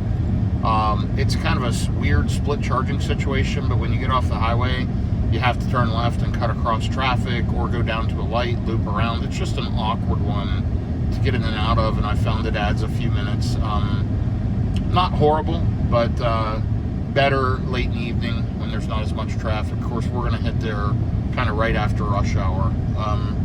So let's, get cruising here. We'll let the efficiency level out and let the car drive us. Of course, FSD's been on the entire time since I left the parking lot, and we are cruising. Overall, on the Roanoke trip, we are 575 miles into the trip with just a little bit to go.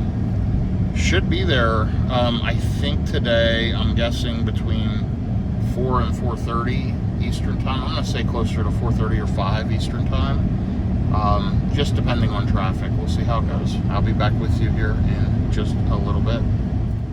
Okay, we are sitting in traffic, moving 3 miles an hour. We're not even 15 minutes in the trip, so that kind of sucks. It's wanting me to get off an exit here in 6 miles to go around some of this, but it looks like an absolute mess with traffic. So we'll see how it goes. Not a good start here this morning. No wonder it's showing 2 hours and 51 minutes for only 163 miles. I was wondering, but yeah, Tennessee construction, traffic, and stupidity.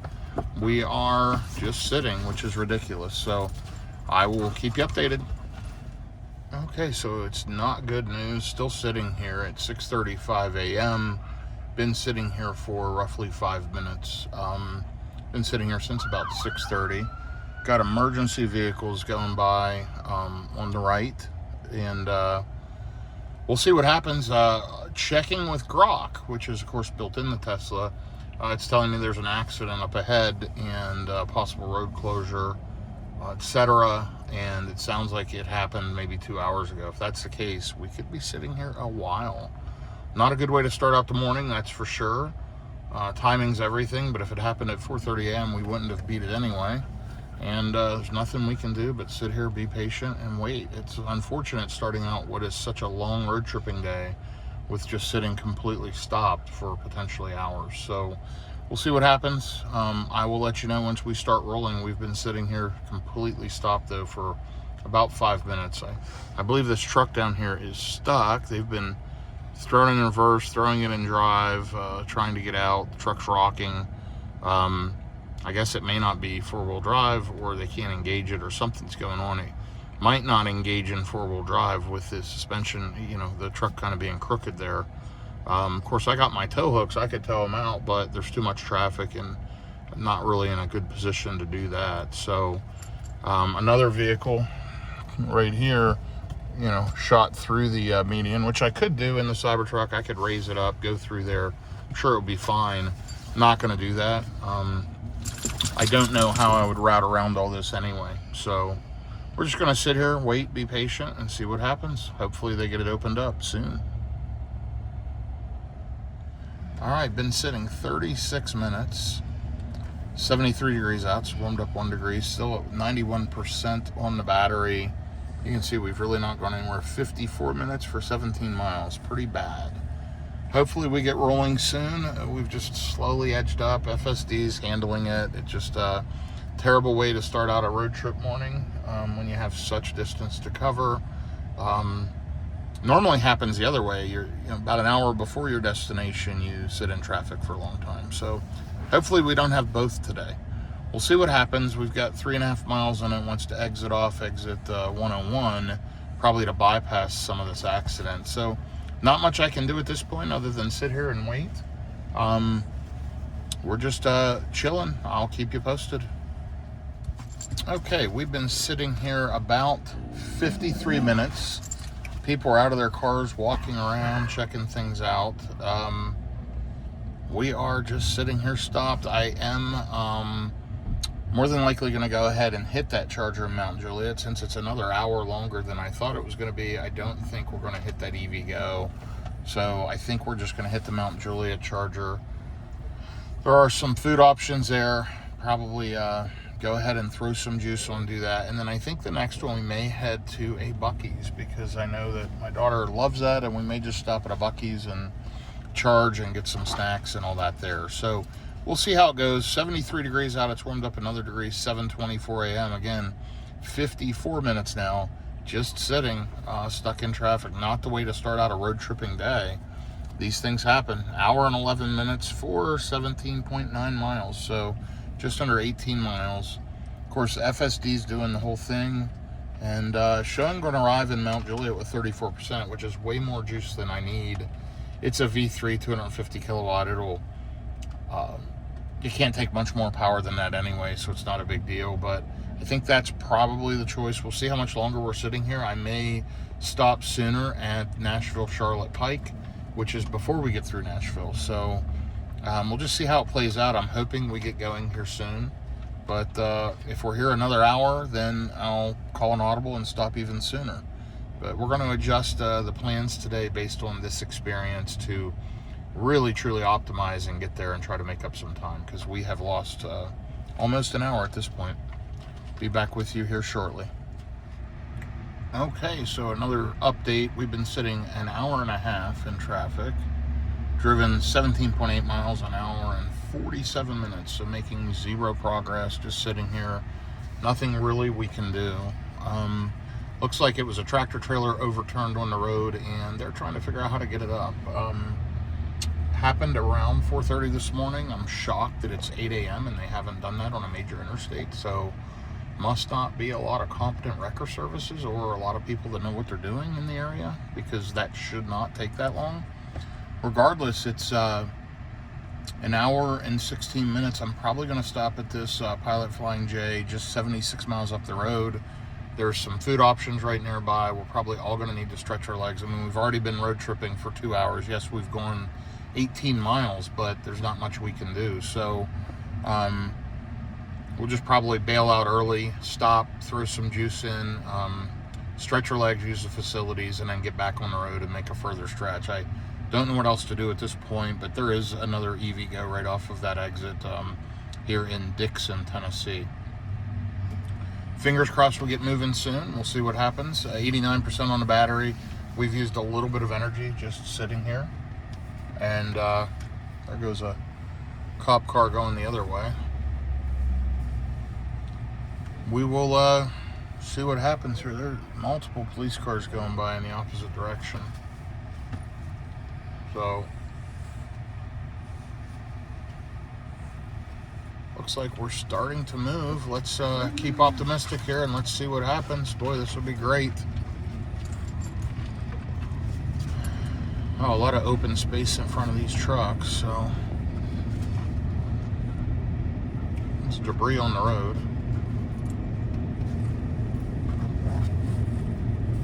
Let's kind of see what happens here. We got a little burst of distance. It's the first time we've moved in a long time, so maybe, just maybe, they've got it opened up.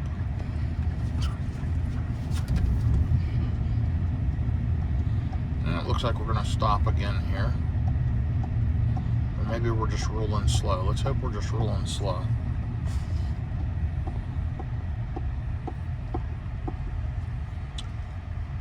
So yeah, we'll see how this goes. My goal was to make it to the other side of Nashville. I just don't think at this point that'll be reasonable. I mean, we've already been sitting in the car for, nearly 2 hours. So kind of sucks when that happens in the beginning of a trip. Just hope everyone was okay. Hope there were no major injuries or anything crazy. But with that length of time from an accident, it's hard to say. Anyway, let's ride along here and see what we can see.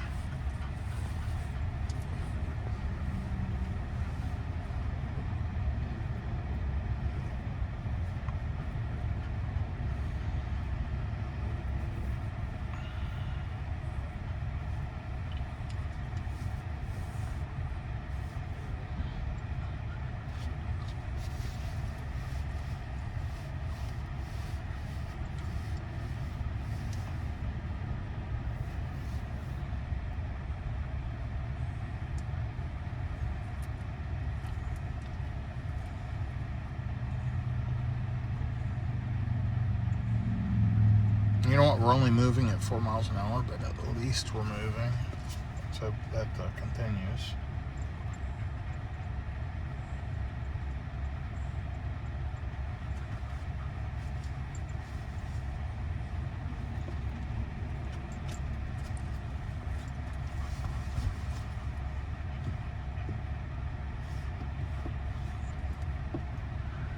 It is 78 degrees out, by the way. It's warmed up some, 8:04 a.m. And I'm going to say at this point, if we can get through this, we've lost just basically an hour and a half, which makes an already super long day much, much longer. But again, not much you can do. Just hope everyone was safe. But let's see what happens here. I'm trying to stay with you so you can see whatever occurred along with us.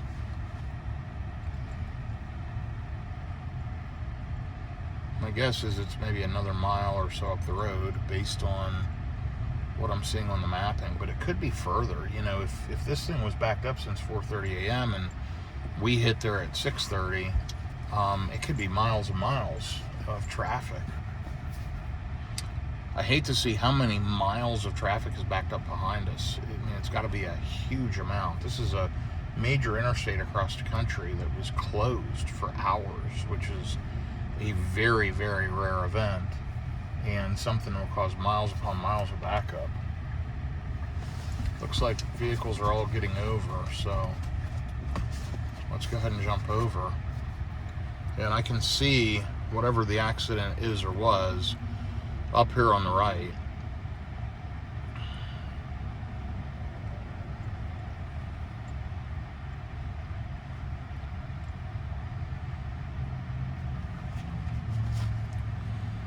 So you'll see it down here. You'll see some flashing lights down here on the right. And it looks like they may have got whatever it is off to the right side.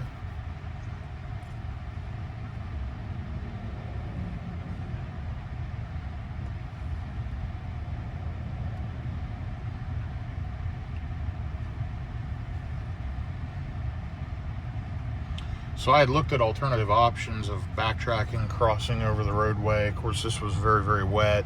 The truck would have made it. I could have used off-road mode. I would have been fine, raised the suspension.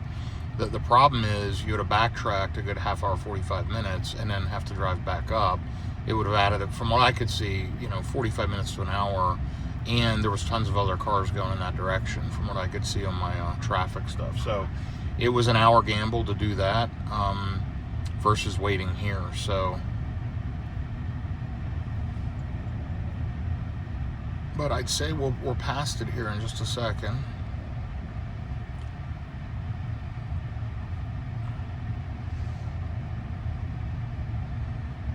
Let's take a look at Tennessee's finest. Hard at work, dealing with an accident scene.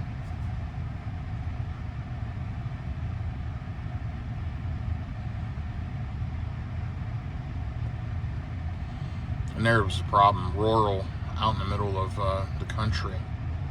And right there's a rollover. Looks like a Covenant truck rolled over. Looks to me like the driver was probably okay. That's good news. And yeah, just a normal rollover accident. I've seen those many, many times. Typically they can clear those in half an hour or so, get a couple wreckers in, lift it up. Not sure why it took so long, but we are back rolling. So I'll update you here in a little bit. I'm happy to say we are sailing along. So we've already ordered food. It's funny, we're using the Golden Arch app, McDonald's, and I know that may not be the best choice, but if anything, breakfast there to me is tolerable versus lunch, dinner, whatever. Anyway, on a road trip, sometimes it is what it is, and we don't want to waste a ton of time. So I ordered it on the app, and it uses geofencing, uses the GPS in the phone, and prepares the order as we get closer. So I picked the one that's right by the charger, and that's where we're navigated to now. And then it's literally across the street, so we'll go through the drive-thru, pick the food up, pop over to the charger, use the facilities, eat a little bit, take off. That'll work well. But, sitting there over an hour and a half, about an hour and 40 minutes completely stopped, consumed a lot of electrons. You'll see it's coming down now, but we're still at 640 are gaining some elevation, rolling hills, all that. It's a beautiful day, by the way. 75 degrees, nice and cool out. Matter of fact, I have a jacket in case I need it. Pretty chilly. But yeah, I'm anxious to see over the next 47 minutes, 52 miles, does it level out the consumption though? Obviously, we're way overcharged for this stop, pulling in at 54%. Again, right across the street, ABC, always be charging. We need to use the restroom, we need to stretch our legs. We're just going to do all that, plug in, throw some juice on, and I'll probably shoot on to the next EVgo charger that I was originally going to stop at in Gordonsville. We were going to try to hit a Buc-ee's today. We'll feel that out. Depends on traffic and time. We've lost already an hour and a half. I know Buc-ee's is a potential loss of 20 minutes or so, but if we can coordinate it with charging stops, we may do that where it makes sense. Now,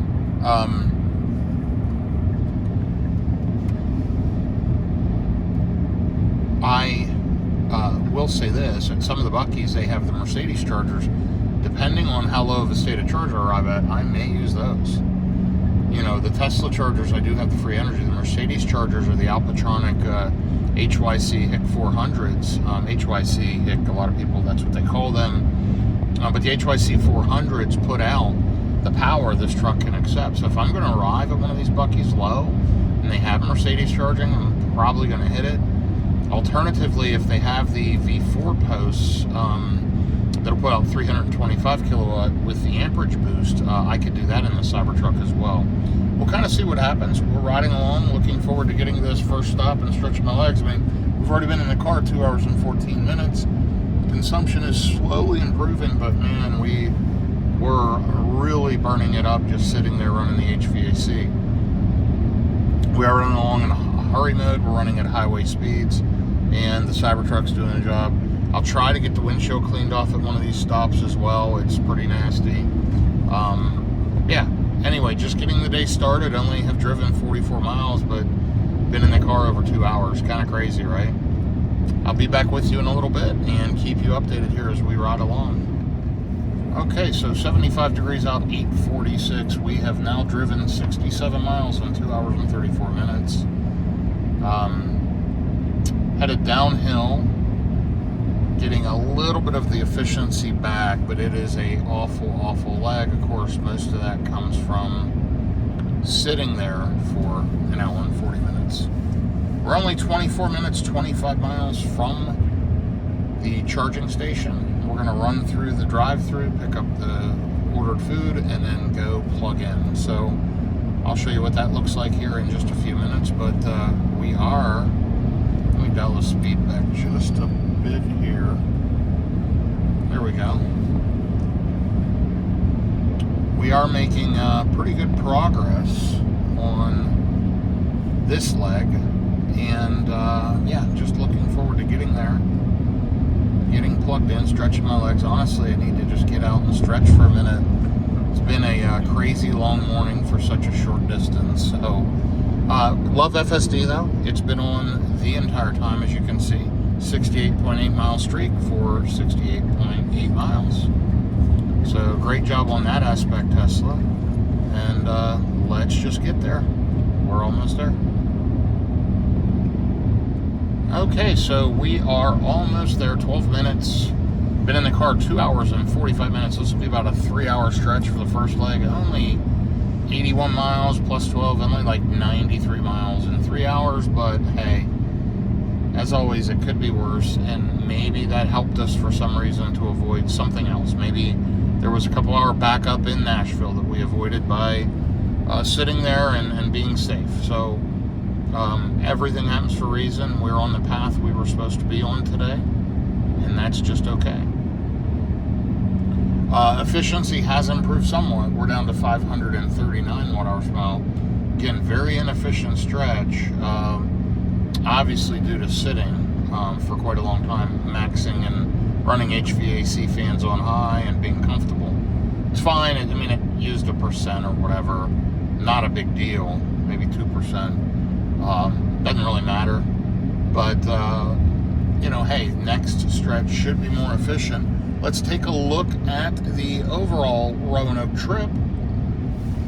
We are at 450 watt-hours per mile overall on the Roanoke trip, 650 miles into it, 10 hours and 43 minutes of driving time. That's all pure driving time. And I love the new trip meter. Don't like how I have to scroll all those. I wish I could click and just add a couple of them to there. Maybe they'll add that in the future. But this card is less busy, and you can leave it sit on whichever trip you want down below. So we are going to cross 32,000 miles today.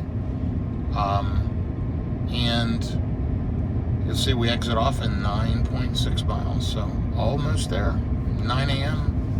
Central Time. I'll be back with you here in just a little bit. Yeah, by the way, one thing I wanted to note, I did check the tire pressures and everything was fine. That variance is just, one side of the car might got warmer than the other.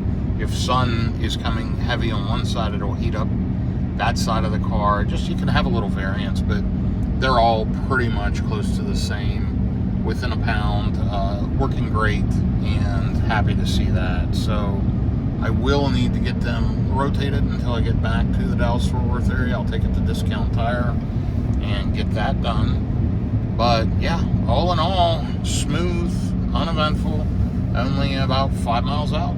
I'll be back with you in a minute. Okay, let's see if we click this. Curbside, parking lot, street.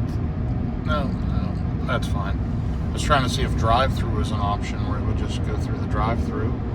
It's currently not. I'm sure it will be in the future. But yeah, we're about to get off the exit. Efficiency improved. 524 watt-hours per mile, 92 miles. And so we're going to be 93 miles, about 525 watt-hours per mile on this leg, arriving around 9:08. I'll buzz through this drive-through, and then I'm going to show you the EVgo charger at the Pilot Flying J. It shows all 4 handles are available right now. It's 2 350 kilowatt chargers, split 175s. And yeah, we're going to get plugged in, see how it goes, and I'll be back with you here in just a few minutes. And let's take a look and see, how does FSD handle the exit? My hand's over here.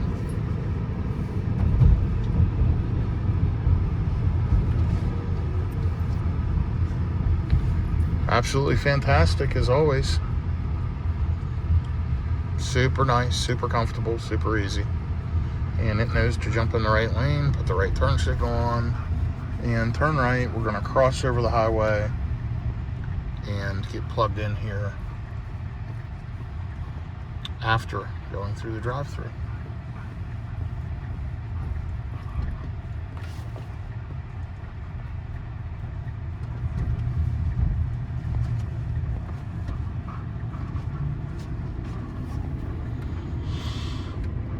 You'll see the McDonald's up here on the right, the Pilot Flying J is up here on the left, directly across the street. Shouldn't be an issue.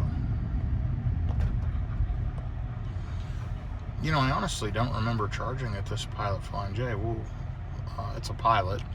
I'll know it when I pull in, but I've definitely been through this McDonald's drive-through before. I just don't remember charging at this one. So I don't know if this is a newer location or one that I've just missed. Dixon, yeah, I don't recall this one.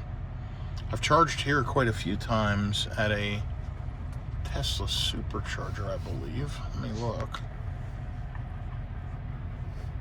It's a slow one, like in a hotel parking lot, if I recall. Yeah, it's a Holiday Inn. It's a old version too, a 150. So yeah, I've definitely charged off this exit. Hit this McDonald's before. I don't remember this Pilot Flying J. We'll see. Okay, I'll be back with you in a minute.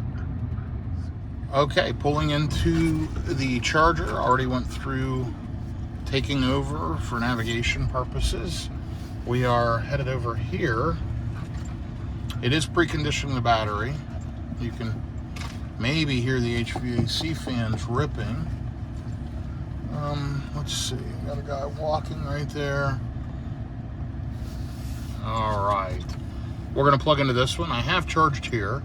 Matter of fact, the Wendy's was under construction and they were still fixing this all up. But I definitely have charged at this one a few times. And on the, not this charger, but the other one, I had derated charging sessions before. You know what? I'm gonna have to pull up just a bit. Okay, that should work. Let me get plugged in and let's see what it looks like. I'm at 58%. Hold on 1 second. Okay, payment has been authorized. Just that quick, we're plugged in. Things are clicking, connecting. Should be flashing blue, and we are. It's a good station. You got trash cans, got a squeegee, got the Wendy's open now. That's good. Connecting to vehicle, checking cable safety. And matching voltage should pop up in just a second.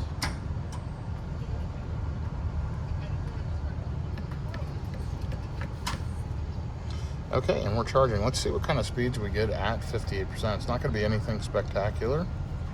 100 and some kilowatt. Okay, 113, 114, 115. Probably set her out around 120, 125. And let's let it rip. I'll be back with you shortly. Okay, here are the chargers. Been plugged in for just a few minutes. I just ran in and used the restroom. Let's take a look. We're already up to 64%, 111 kilowatts, 110. Been here 4 minutes, about 8 kilowatt hours dispensed. So ABC, always be charging. Okay, I'll be back with you here shortly. 9:27 a.m., been here, I don't know, 7 or 8 minutes. We are good to go if we want to go to the Buc-ee's in Crossville, Tennessee, which, you know, my daughter really loves Buc-ee's, so I got to try to do that for her. Passing a ton of chargers along the way. We're navigated to the Buc-ee's, Crossville. Now, across the street's a little winery. That's the one I like to go to if I'm by myself, because hardly anyone's ever there. They always go to the Buc-ee's. You can pop in and out of that supercharger. That was there before the Buc-ee's was there. Used that one for years. But anyway, should have enough. Now, there is a Pilot Flying J that we can stop at in Gordonsville before this if I wanted to pop some free electrons, but I think this makes sense. We'll see if we can make it there. We should be fine. We're already at, you know, showing 9% state of charge upon arrival, and we'll kind of see what happens. I'll be back with you here in a few minutes. Okay, here we are. Been here 15 minutes. They just got back in the car and we're ready to go. 95 kilowatts. We put in about 27 kilowatt hours. This isn't bad at 78%, honestly. It's just the curve in between that hurts. Anyway, put in about 27 kilowatt hours in 16 minutes. We're at 79%. Got, I think, 15, 16% buffer.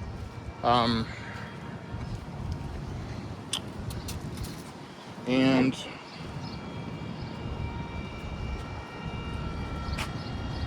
I'd say we're good to go. I was gonna squeegee the windshield off, but I wanna try to make up some time, and it is good enough. So let us hit the road. Get unplugged, this should go white. Okay, I'm gonna unplug that and get out of here. Okay, so here's a trip update. Sorry, I've been on the phone for a while. 10:41 a.m., 79 degrees out, 436 watt-hours per mile. Been driving an hour and 5 minutes, 76 miles. Got 71 miles to go to the Buc-ee's in Crossville, Tennessee on Genesis Road. We'll arrive with around 21%. Got about 50% left on the battery currently. I'm gonna say it's a smooth ride, but certainly unfortunate that we had to deal with all that traffic. But I am glad to be only an hour out from this next stop. So we are making good time after getting through that initial major delay. Let's keep our fingers crossed that the rest of the day goes as well, and let's just charger hop. We should just have a few more charging stops today. We added one in, obviously, by stopping early there, and we had to. And let's see how the rest of the trip goes. I'll be back with you here shortly. It is a beautiful drive, though, as we drive through these mountains in Tennessee. Absolutely gorgeous. Lots of greenery this time of year. Pretty free-flowing traffic, easy for me to say. And we're riding along at highway speeds for sure, arriving with around 21%. Now, we have two choices. We have the Tesla chargers or we have the Mercedes chargers. The Tesla chargers are 37 cents a kilowatt hour. The Mercedes chargers are 50 cents. We're going to be arriving with around 21%, so we wouldn't pull much higher than 250 kilowatts for very long. I feel like the Hypertronics would probably give me a better charging session slightly, but we're going to go ahead and plug into the Teslas. I mean, let's save 13 cents a kilowatt hour. I'll use some of my Tesla referral credits to pay for it. And we'll get the Tesla experience and kind of compare how that works. Whether or not we have to change stalls, how busy it is. This is a bigger, I think it may be a 16 stall Tesla supercharger. Now, there's another Buc-ee's in Sevierville, which is Pigeon Forge. It is a Tuesday. We're going to be arriving there around lunchtime.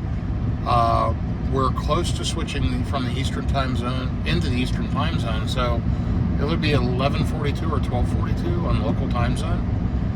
So it shouldn't be too crazy busy. I wish we would be getting there in the morning instead of around lunchtime, but that'll be fine. Anyway, I know everybody's excited to stop there, at least my daughter is, and we'll make the best of it. We'll juice up. Maybe be able to skip another charging stop because Buc-ee's always takes a while. The key is get there and get plugged in and then figure the rest out. So that's the mission. That's what I intend to do. And we'll be there very shortly in about 45 minutes. So I'll report back. 434 watt-hours per mile. Been driving 96 miles an hour and 21 minutes. Let's take a look at the overall Roanoke trip. 757 miles in now, 448 watt-hours per mile.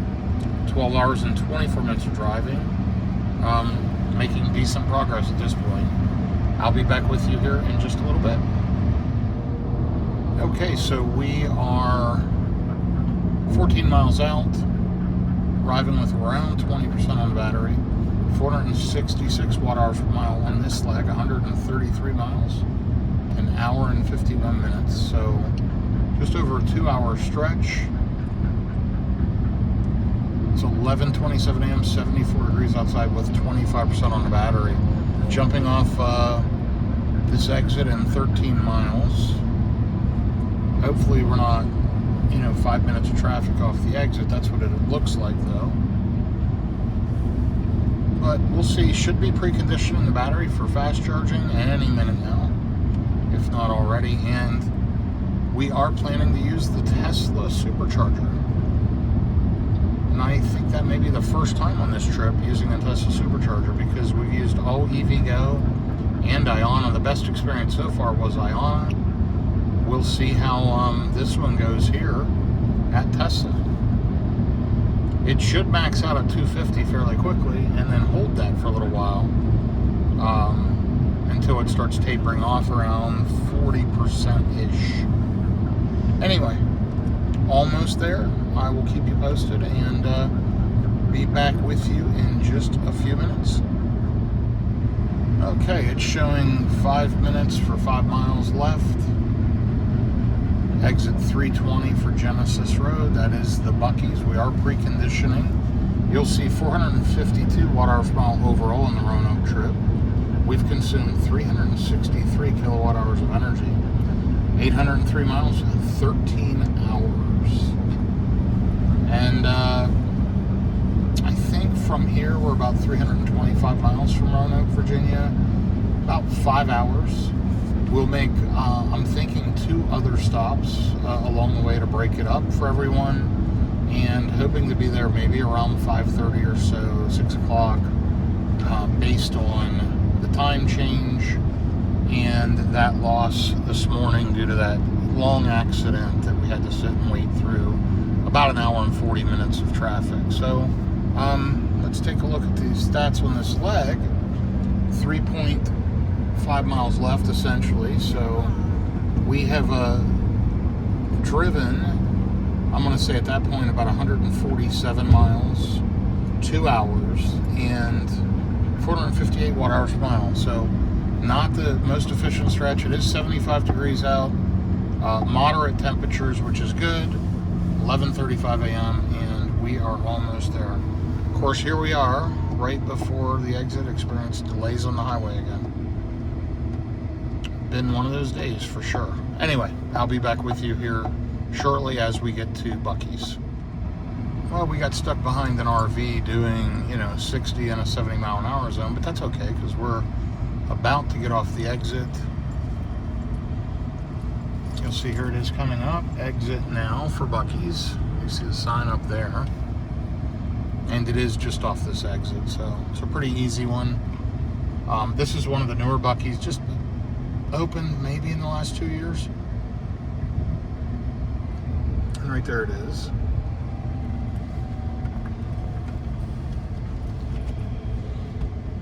I said RV, I meant travel trailer.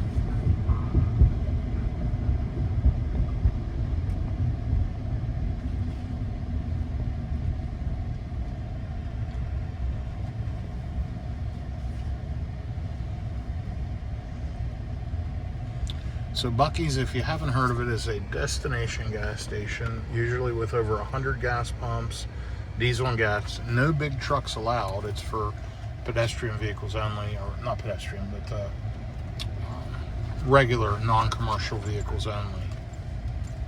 No big trucks, no big trailers. It's not a truck stop, but it's a destination gas station where people go just to buy collectibles, plush, shirts, food, snacks, etc., etc. That's kind of what it's known for. So we're navigating in here and then headed directly over to the chargers.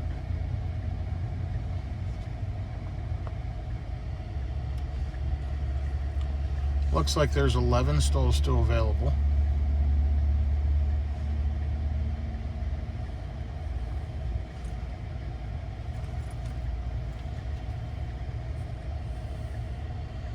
And this has the site level 3D map showing which cars are plugged in, which ones are available, and let's see what kind of logic it uses to plug in.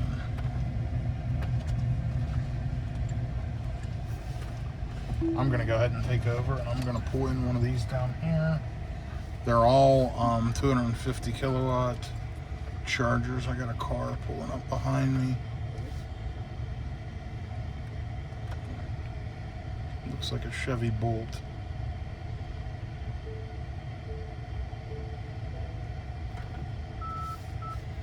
There we go. Got an older Model S there beside me plugged in. And let's get this thing plugged in and get it juicing. These do have Magic Dock. You can tell they have a CCS adapter up in there.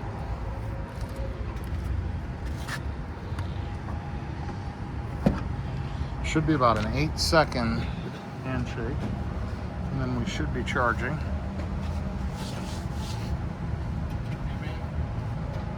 Hang on 1 second. Okay, we are green. Give me 1 second, okay? And let's take a look. Okay, ramped right up, pulling 239 kilowatts. And good to go. Okay, I'll be back with you shortly. Okay, we are in Buc-ee's. Trying to walk through here. Crazy the amount of stuff they have. You've got the beef jerky aisle. All kinds of stuff up through here. Tortilla factory, fudge, candies, you name it. Anyway, I'll be back with you here in a few minutes as we get back from Buc-ee's. There's where they make all their brisket sandwiches, etc. Be back with you shortly. Okay, so we're walking out of Buc-ee's. I just want you to see the enormity of this place. Absolutely nuts. Total chaos inside and out. Lines for the restroom. Here's the deal. The restrooms are spotless. Super, super clean. But it is such an extra time killer because you end up parking so far away from the front of the store, and then you have to deal with going in there, waiting through all the people, getting the stuff you want, checking out. It's a process. You can always add a good 15 or 20 minutes when you stop at Buc-ee's. Got some military vehicles here. Got my Buc-ee's cold refreshment.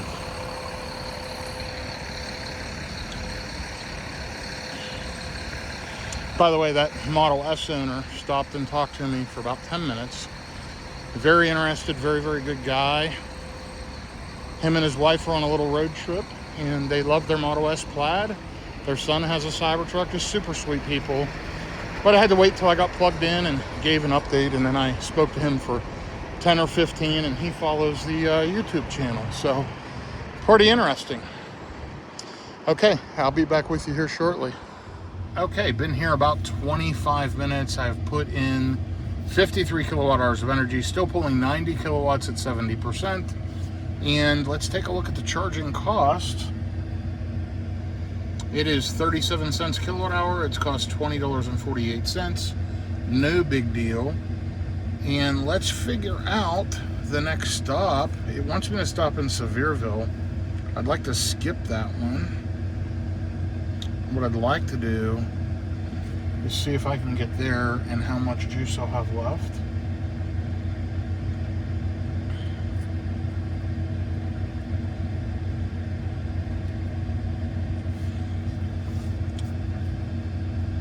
So it's showing we can get to the one in White Pines with about 38%. We may stop there. It's about an hour and a half. But also, okay, we're navigating without connectivity. What's going on is we're hooked to the Starlink, and it kind of sucks here. I've had that issue before, so now it'll come up and work just fine. So let's end trip and look if we just go here. Where's it going to want me to stop first?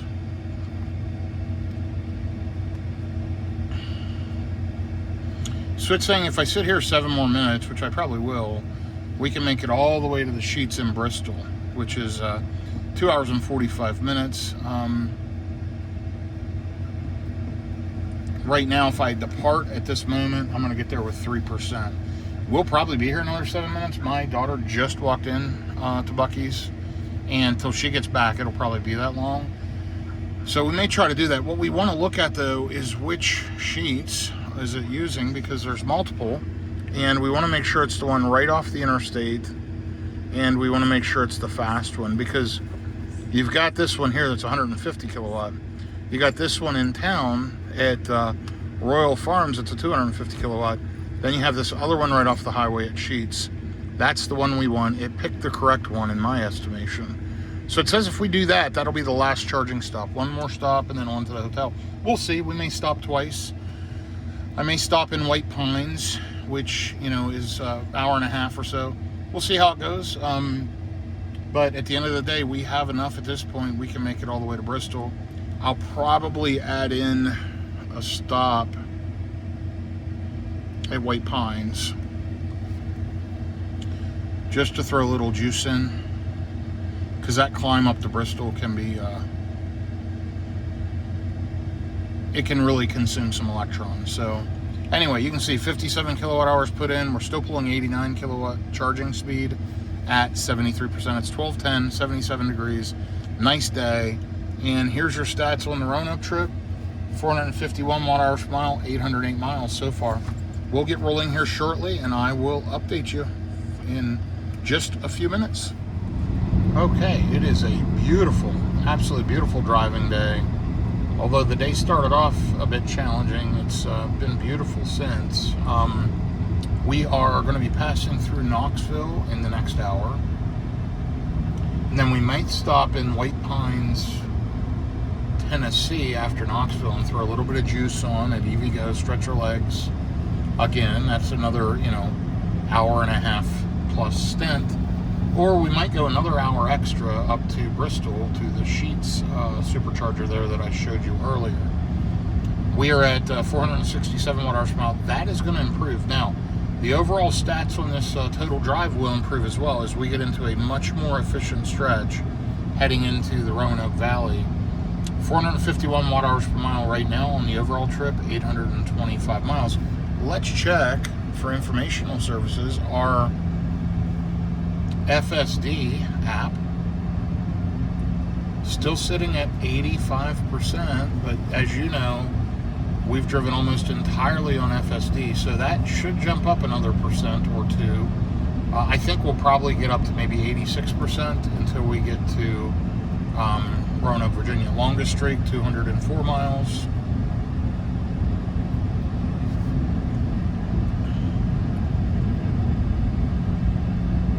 So, we are making good progress.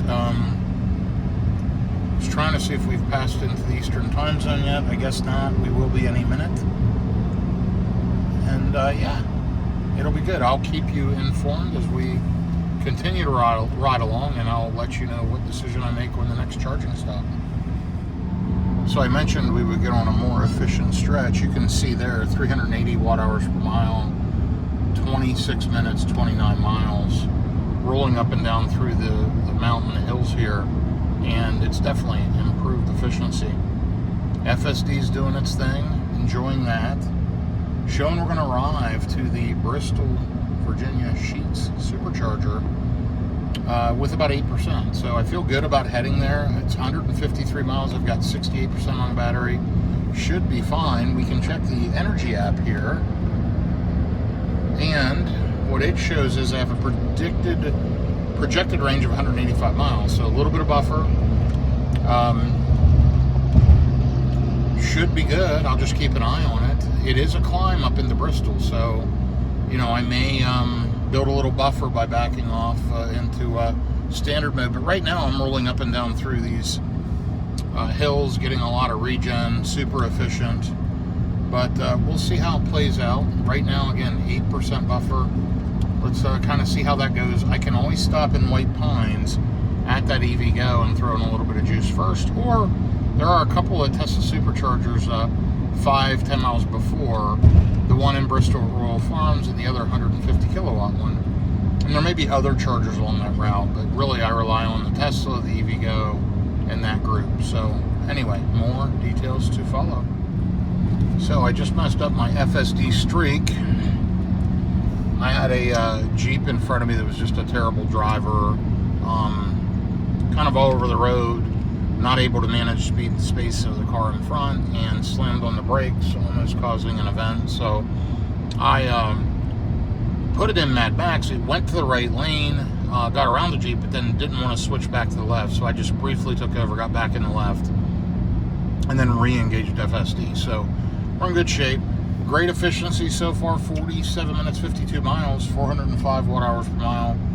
We are 130 miles from Bristol, arriving with 9% in an hour and 55 minutes. 83 degrees out, it's warmed up some. Traffic is very, very heavy. Take a look out there in the distance.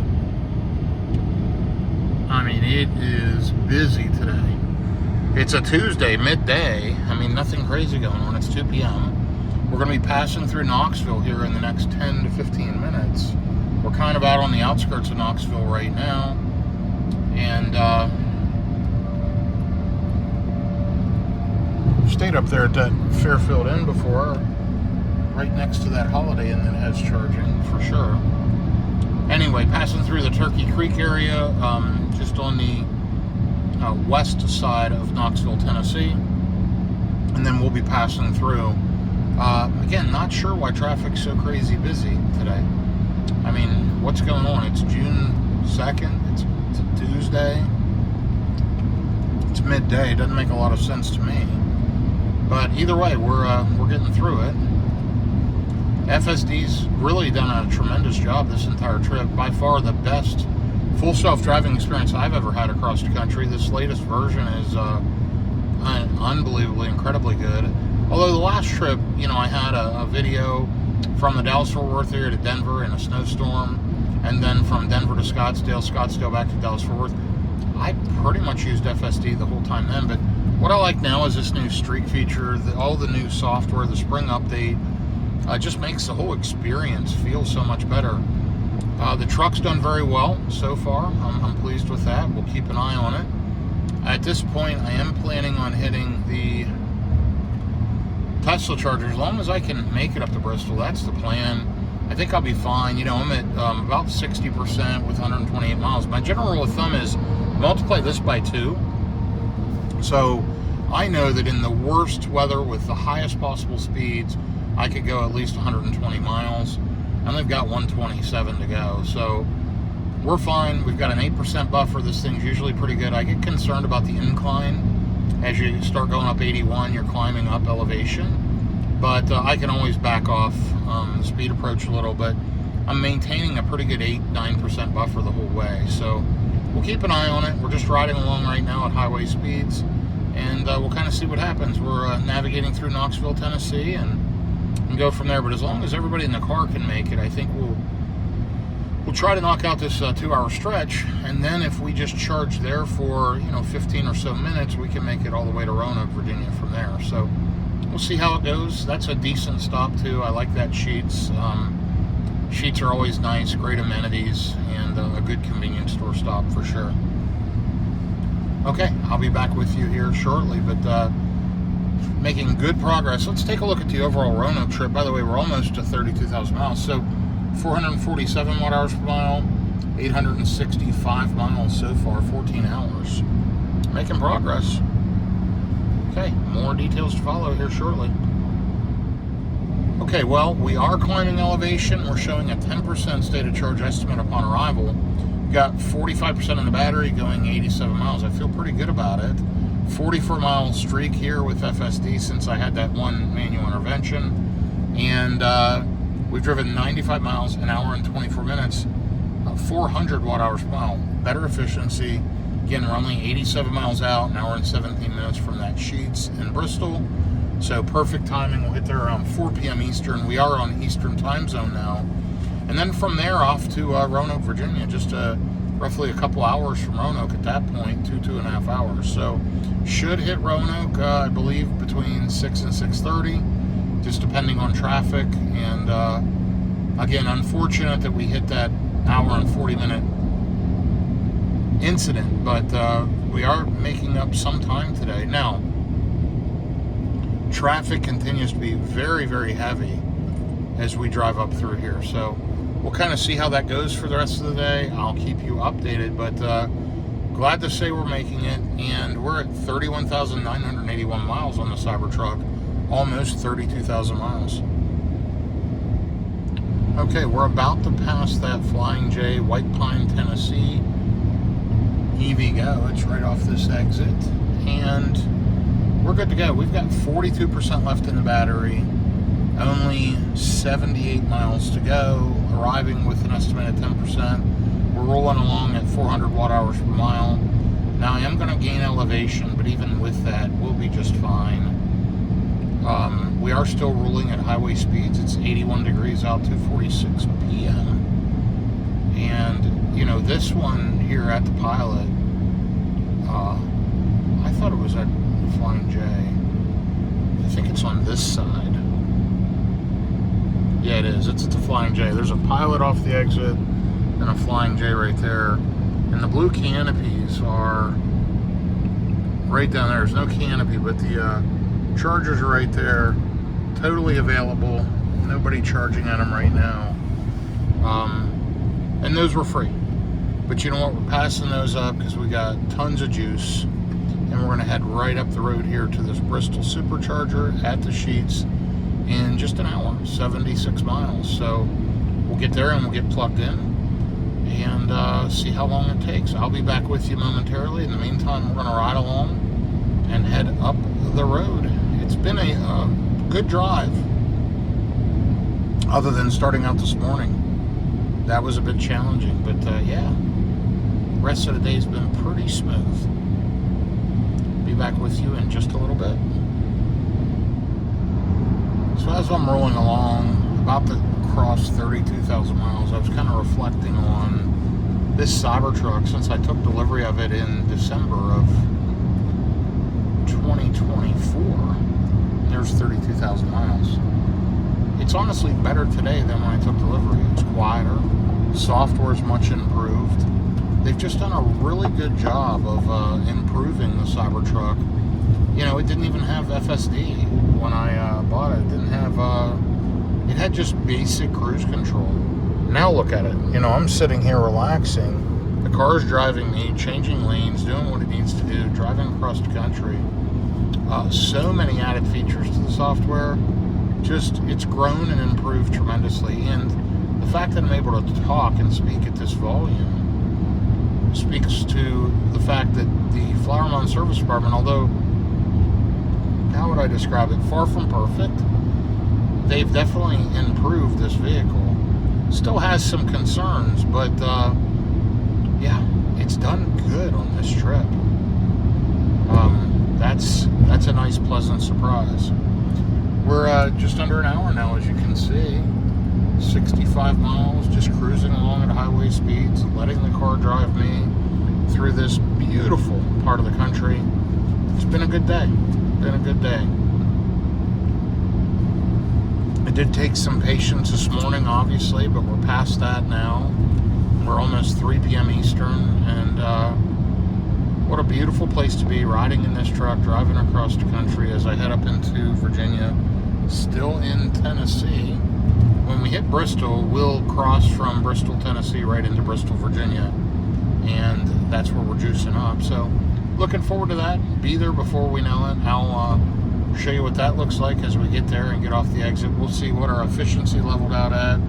Still floating at 400 watt-hours per mile, but you can see steady climb up the hill here as we head into Bristol. But yeah, just interesting to reflect on. 32,000 miles in this thing, and I've enjoyed every mile of it.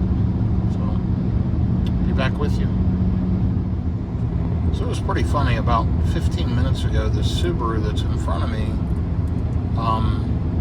got on an on-ramp, got right up behind me, started flashing lights. I mean, was riding an inch or two. I'm exaggerating, but, you know, only several feet from my bumper. I could barely even see Subaru in the bumper. Of course, I'm on FSD. I was in the left lane passing a vehicle. FSD sees that. It gets over to the right. The Subaru, like, flies past and then hits the brakes. And I've been following the Subaru ever since. Like, I have no idea what they were doing or why they were acting that way, or if they're just mad because it's a Cybertruck. But people were ridiculous. But yeah, I mean, I've just been sitting here following it now for the last 15, 20 minutes, however long it's been. Just absolutely crazy. I had no idea what was going on in that person's brain, but obviously my Cybertruck made an impact on them. That's weird. Anyway, we're only 43 minutes from the stop now, arriving with around 11%, 404 watt-hours per mile. As I said, efficiency would improve, and we're at 444 overall, 943 miles on the trip. 82 degrees out, 312, progressing along, and should be there in just a few minutes. So we have had beautiful driving weather for the last 2 days, and as we're wrapping up the last few hours of driving, it looks like we're headed into storms. I just saw lightning flashing out over the mountains here. Looks like we're going to see rain here very shortly. And we're only 23 minutes, 22 miles from this, hopefully, last charging stop. Arriving with right around 10 to 11%, 415 watt-hours per mile, 2 hours and 17 minutes, 160 miles. The Roanoke trip down to 445 watt-hours per mile, 969 miles.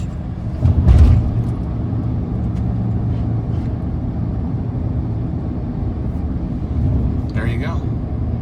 80 degrees out, 332, but I know this, if it starts raining, that'll cool down quickly. So let's see how it goes. We'll continue to use FSD, but I can tell here with these trees, you know, when the leaves are kind of flipped up, you can see the underside of the leaves, the way the wind's blowing, the way the moisture is. The trees are basically communicating there's a storm coming. So that's your indicator. I've always tended to believe that. It surely proves true most of the time. And I have no idea why it just switched lanes. Let's get back over there.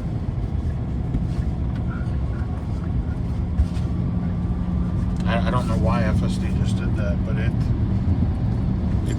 it's in hurry mode, but it jumped into the middle lane. Not really a need to do that. So anyway, Okay, let's keep riding along. Let's see. I'm going to stay with you for a minute because it looks like we're going to experience rain here in the next 2 or 3 minutes, I would guess. Boy, that truck wasn't a good maneuver there at all.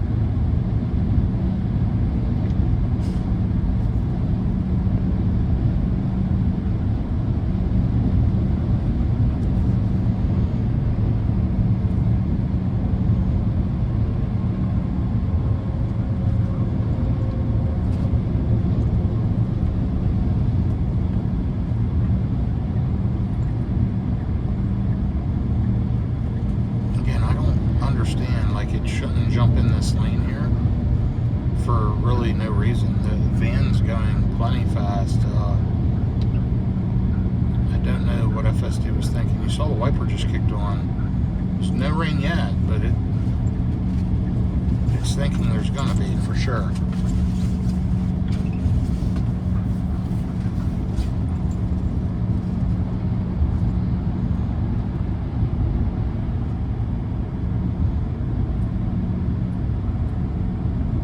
Big bump. There we go.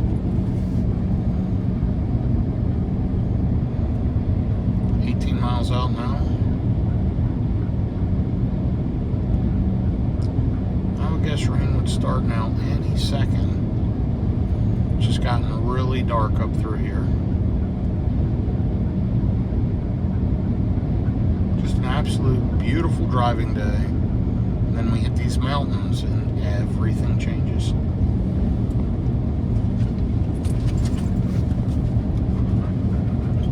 Shut this wiper off for now because it's getting tricked by the vision coming out of the front window.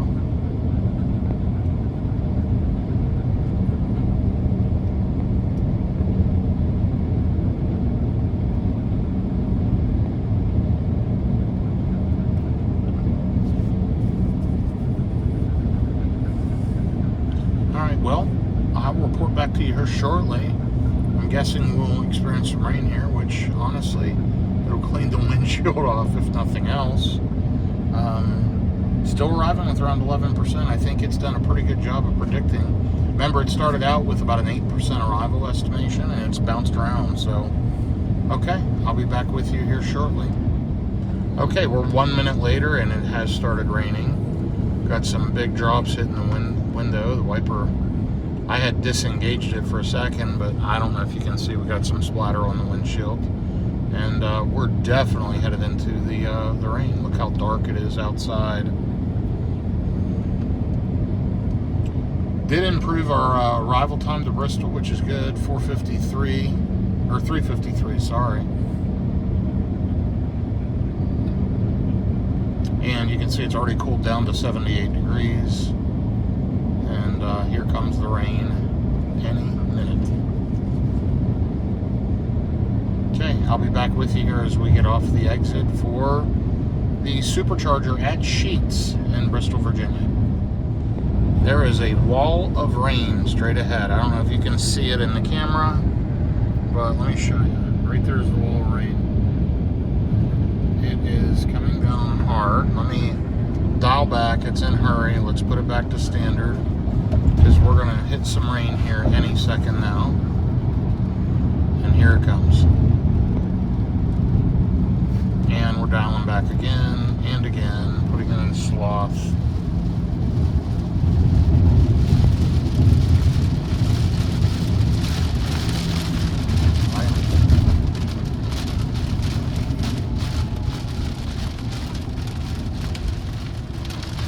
And there is the storm. That's the wall of rain. We went from totally blue skies, absolutely perfect out, to an absolute wall of rain.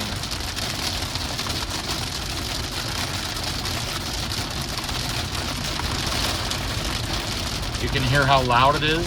FSD is handling it still. We're just going to stay in chill mode. Riding along at 45 miles an hour. Battery is preconditioning for fast charging. Coming down pretty hard, so there is standing water on the road, but we're fine.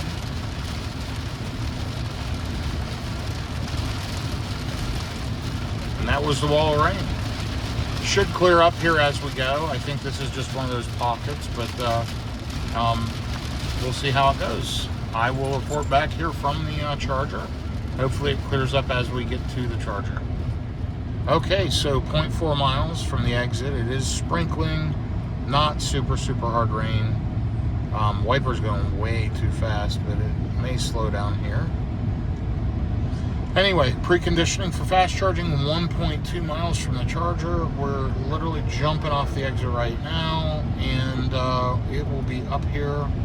This one is just a touch far off the exit. I wish it was like kind of one of these stations right off the exit. Not a big deal, but that does add, you know, a couple of extra minutes to get to the charger. But I like this one. This one's actually out of Sheetz, and it's walkable to a Zaxby's, where, you know, before I've ordered food, walked up to Zaxby's, picked it up, and then taken it with me while I was charging.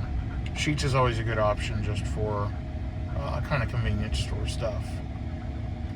Anyway, so yeah, we'll turn left here at this light when it eventually changes. These are slow lights because nobody's moving.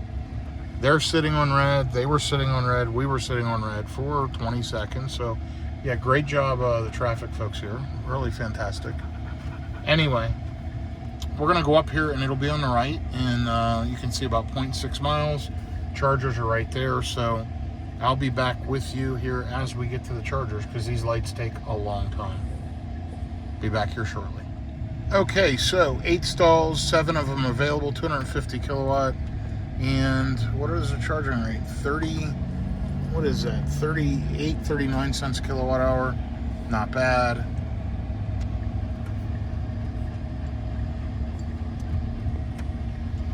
And yeah, the Sheetz is right up here. We go through this light. We basically turn right at the next one. And then the chargers are there on our right.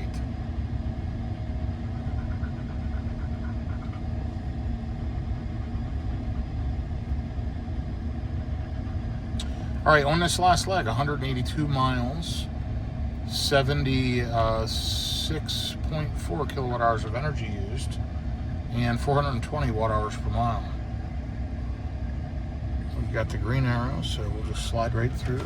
There's that Zaxby's I mentioned up on the hill. And right here are the superchargers on the right. Hopefully the rain holds off. It doesn't appear to be raining right at this minute. Let's see. You can see it's got the visual maps. And it should back right into a stall. Let's just make sure it gives us space. And it is. And here it goes backing into this next to last charger, which is just fine by me.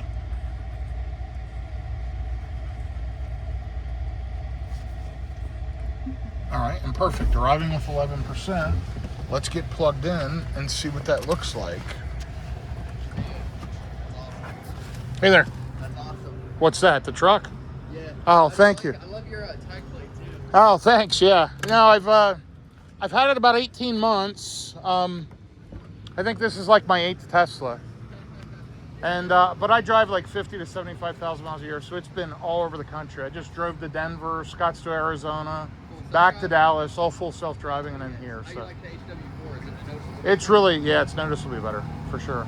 Is that a hardware 3 car? It is, but I was looking at this truck and it was saying that I could maybe upgrade it to So Tesla's saying that they'll do an upgrade for everybody, but for free only if you own FSD. So if you bought it outright, if you're just paying the subscription, you'll have to like pay to upgrade it.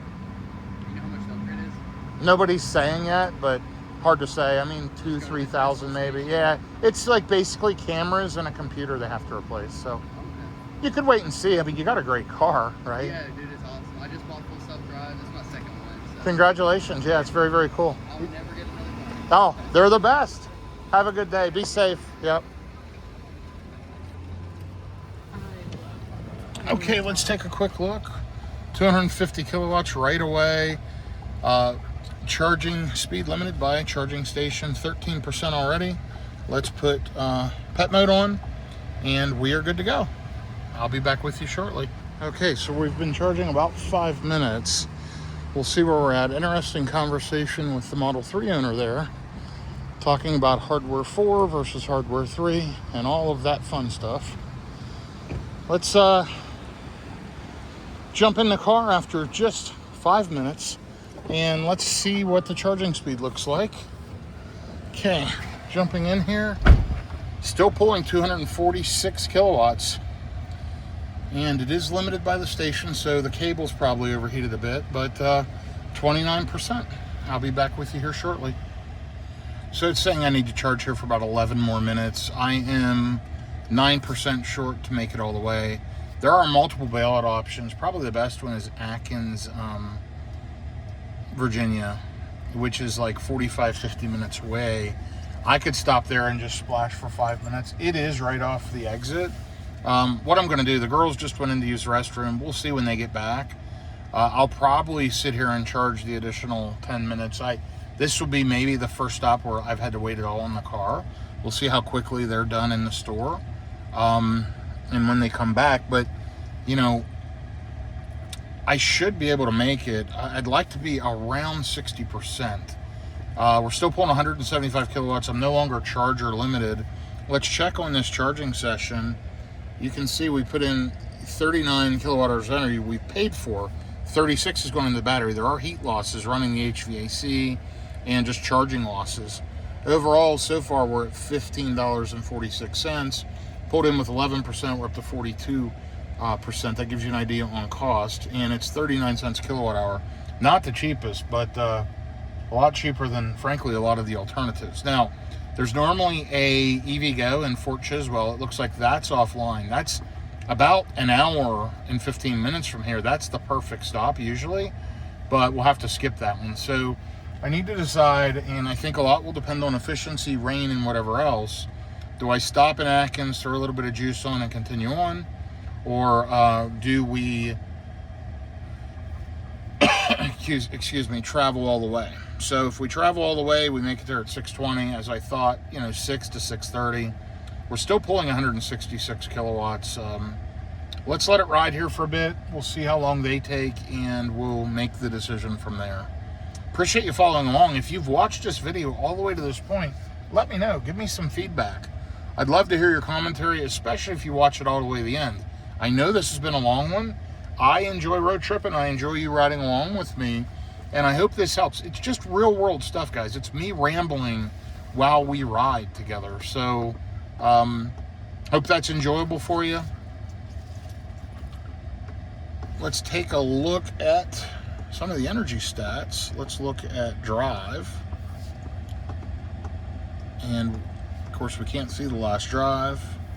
Parked and trips. This is where we can go through and look at all of our trips. So yeah, we are 990 miles into the Roanoke trip. Okay, I'll be back with you shortly. Okay, we're just about to unplug. We're still pulling 129 kilowatts at 56%. This is where the charging curve's bad, in my opinion. It should be pulling 200 plus kilowatts all the way up deep into the pack so that it doesn't stop when we're, it shouldn't slow down so much at 57%. That being said, if we leave right now, we make it to the hotel with 8%. This is a very efficient stretch, but, I am going a total of 138 miles. So I want to try to get about 60% on the battery. Just another maybe 2 minutes, and we're out of here. It's 4:13 p.m. Should get to the hotel about 6:30. All in all, been a pretty good day. Again, that hour and 40 minutes today is what really put us behind. But it is what it is. Those things happen, and you have to adjust and adapt. Anyway, I'm just waiting for about a 10% buffer. Those folks waved to us. Friends of the Model 3 owner over there. You got a Model S that just plugged in. The Model 3 owner, major Tesla enthusiast, grinning ear to ear. Super happy with their car. And I am about to unplug. If we need to bail out, we've got Atkins, we've got Withville. We do have options. There is an Electrify American Withville. There's a Circle K. There's several things there, and that's Atkins is at a hotel. It's a weird one. but it is also, you know, right off of the interstate, and it's a Tesla supercharger. So unfortunately, that EV Go I usually use, like I said, is offline. So let's get ready to hit the road here, and I think I'm gonna get unplugged. Let's see, it says calculating. Calculating. It should say got enough to continue the trip. There's my 60%. That's where I wanted to be. Tesla kind of agrees. Showing 11% buffer. I can hear the HVAC fans ripping.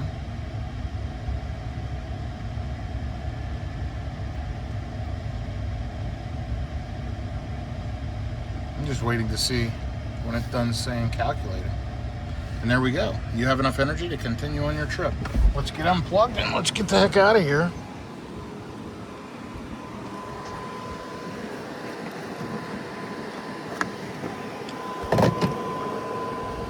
Off we go.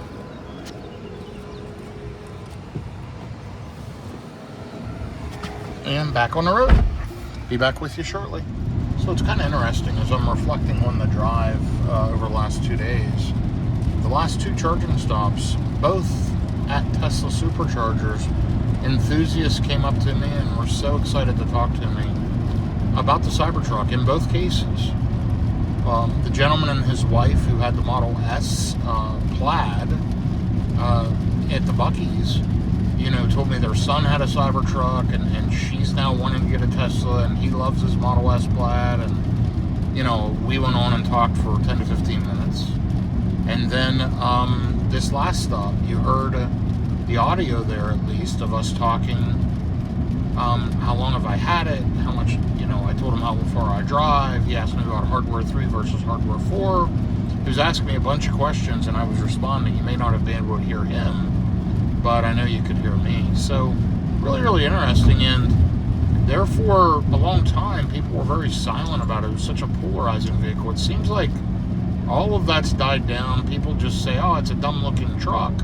But now I'm getting more and more of the old, back from the early days, oh, it's cool. Let's talk about it. So I'm seeing a shift, and, you know, that could mean more Cybertruck sales here going forward. Very, very interesting, for sure. Anyway, we're about 30 miles in, 27 minutes. We have just over 100 miles to go to get to Salem, Virginia. 6:25 p.m. ETA. And I am at, 475, 476 watt-hours per mile. I should see some of the best efficiency of the entire leg for the remainder of this trip. It should be incredible. The one thing that's going to hurt it is going to be this rain and inclement weather. That creates friction, and that'll kill it a little bit, but this leg will make up for a lot of the trip. It's generally a very efficient leg as I lose elevation going into the Roanoke Valley. Anyway, it's only 60 degrees out. Very, very cold. 4:43 p.m. I'm glad I have my jacket in the bed of the truck. And yeah, 32,098 miles. We're not far. Arriving with around 11% of that Hampton Inn. Isn't this amazing, the scenery here?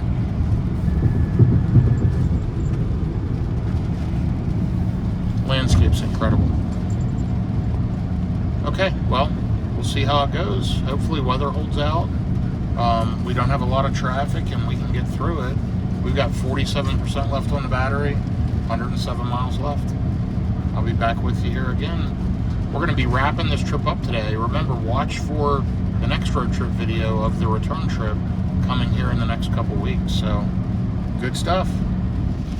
Okay, it is continuing to rain again. It just started again as we're heading up into the mountains. Just passed through Wytheville, Virginia, now going through Fort Chiswell. And I should be dropping elevation now for the last hour, which is when we'll see efficiency improvements, hopefully in this stretch. Now, it has been raining, so that does cause friction and lose some efficiency. 458 watt-hours per mile so far on this leg. An hour and 7 minutes, 76 miles. We've got 62 miles to go. Just about an hour, arriving with around 9%. Let's look at the Roanoke trip. 446 watt-hours per mile. 1,067 miles with 61 miles to go. That'll put us at about 1,128 total miles. So, been an interesting trip. Good trip. I hope you've enjoyed following along. I'll be wrapping this one up here with just a couple more updates, and we'll be done for the day. Let's look at the efficiency as we get closer to the hotel, and I'll let you know when that happens. And look at that, just like that, as we are topping the mountains, now we're starting to see sun again. So I wonder what it'll be like there in an hour. We'll see. Pretty interesting though.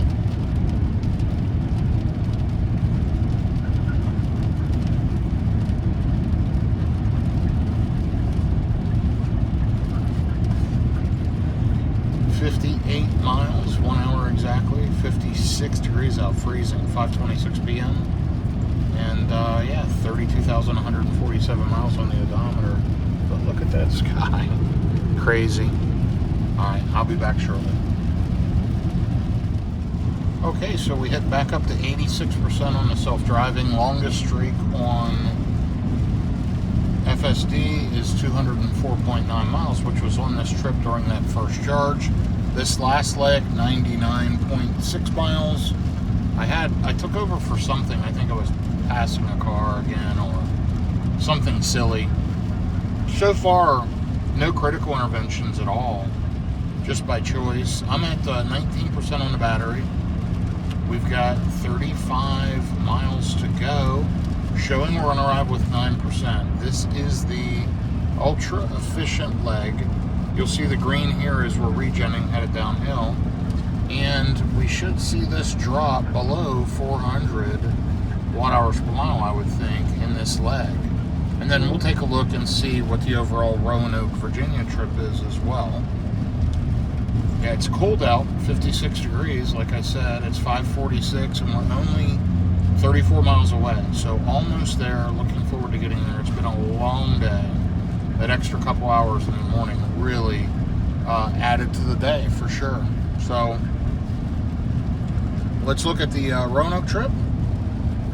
1,095 miles, 17 hours and 19 minutes. Again, a couple extra added hours due to that challenge. So 445 watt-hours per mile. Let's see how it works on this last leg, and I will keep you updated. We are almost there. So you'll see we're regenning a ton as we continue to descend. We're down to 430, 429 watt-hours per mile. I was down to 14% on the battery. Now it's up to 15%. It is adding juice to the battery as we continue to descend. And still showing arrival around 10%. We've got 17 miles to go where it's only going to use 5% is what it's estimating. 12 miles to the Salem, Virginia exit. It's 58 degrees out, 6:01. Showing arriving around 6:23. We'll see how that goes. You'll see now we're down to 426. So we are going to improve. I don't know that we'll hit below 400 like I predicted, but we'll see how close we get. We're already better than the lifetime of the vehicle. And we'll see what our overall stats for the Roanoke trip are. So stay with me here. We're finishing up. You can see blue skies now as we're headed into Roanoke, Virginia, Salem, Virginia, and getting close, but down to 423. Just keeps improving. I will update you here in just a bit. Okay, we're almost to the Salem exit, 1.5 miles from the exit, another 4.5 miles to the hotel, so roughly 10 minutes out. Down to 416 watt-hours per mile, so not too bad. Didn't get under 400, but you know, for a 132-mile stretch, that's pretty good. And we're not there yet. We are going to descend off the exit just a little bit, and that'll push it closer to 400. It is nice out, 62 degrees, warming up. Let's take a look at the Roanoke trip and see where we shook out. 442 watt-hours per mile overall, 1,123 miles with just 5.3 miles to go, 17 hours and 44 minutes, so about 18 hours total. Again, roughly an hour and 40 minutes of that was added. So it's more like a 16-hour driving trip, 16 and a half. and then you add in that challenge we had that changed it all. Here's my view, if you forget what that looked like. Pretty nice sitting back here in the captain's seat. Love the blind spot monitoring. These ambient lights now change colors. If you try to change lanes and there's a car beside you, these glow red. They're blue right now, if you can see that. I think that's really, really cool. That just came out in the spring software update. Right here's my exit. Let's see how FSD maneuvers amongst all these traffic cones and down off this exit ramp. There you go. Good job, FSD. And let's scroll back to the top. Whoops.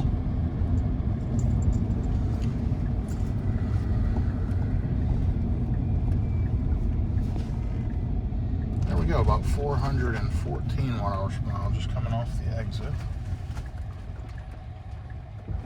Always comes to a complete stop.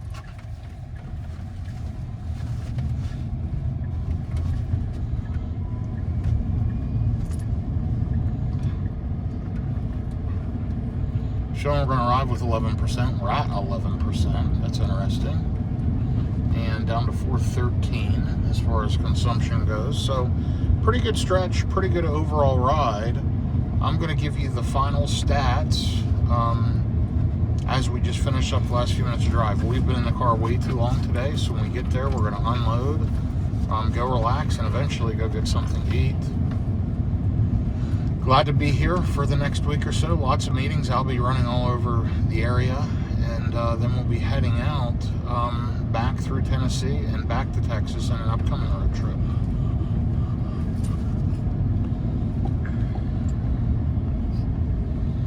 Speed just reduced. It's now 35 mile an hour down through here.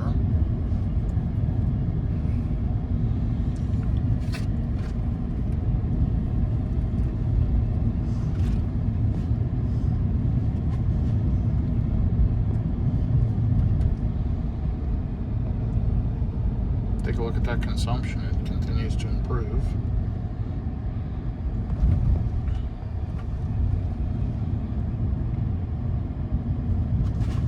It's actually beautiful here, 64 degrees, nice and green, just an absolutely beautiful area. Down to 410 watt-hours per mile.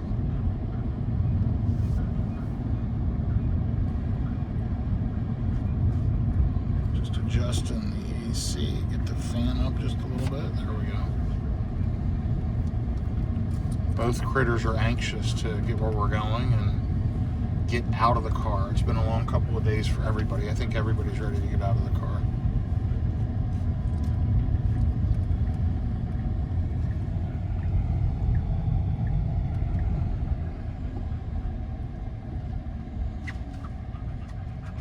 Charlotte's Web Antique Mall. Mac and Bob's. Some good stuff here in Salem. Okay, 408 watt-hours per mile. Getting close to that, under 400. Let's take a look at the overall stats and do a recap while we're finishing up the drive. So let me add 3 miles to that, approximately 1,129 miles over 2 days, 440 watt-hours per mile, 496 kilowatt-hours of energy, almost half a megawatt-hour of energy used up during this trip. 32,202 miles on the Cybertruck and 136 miles plus 139 miles on this drive.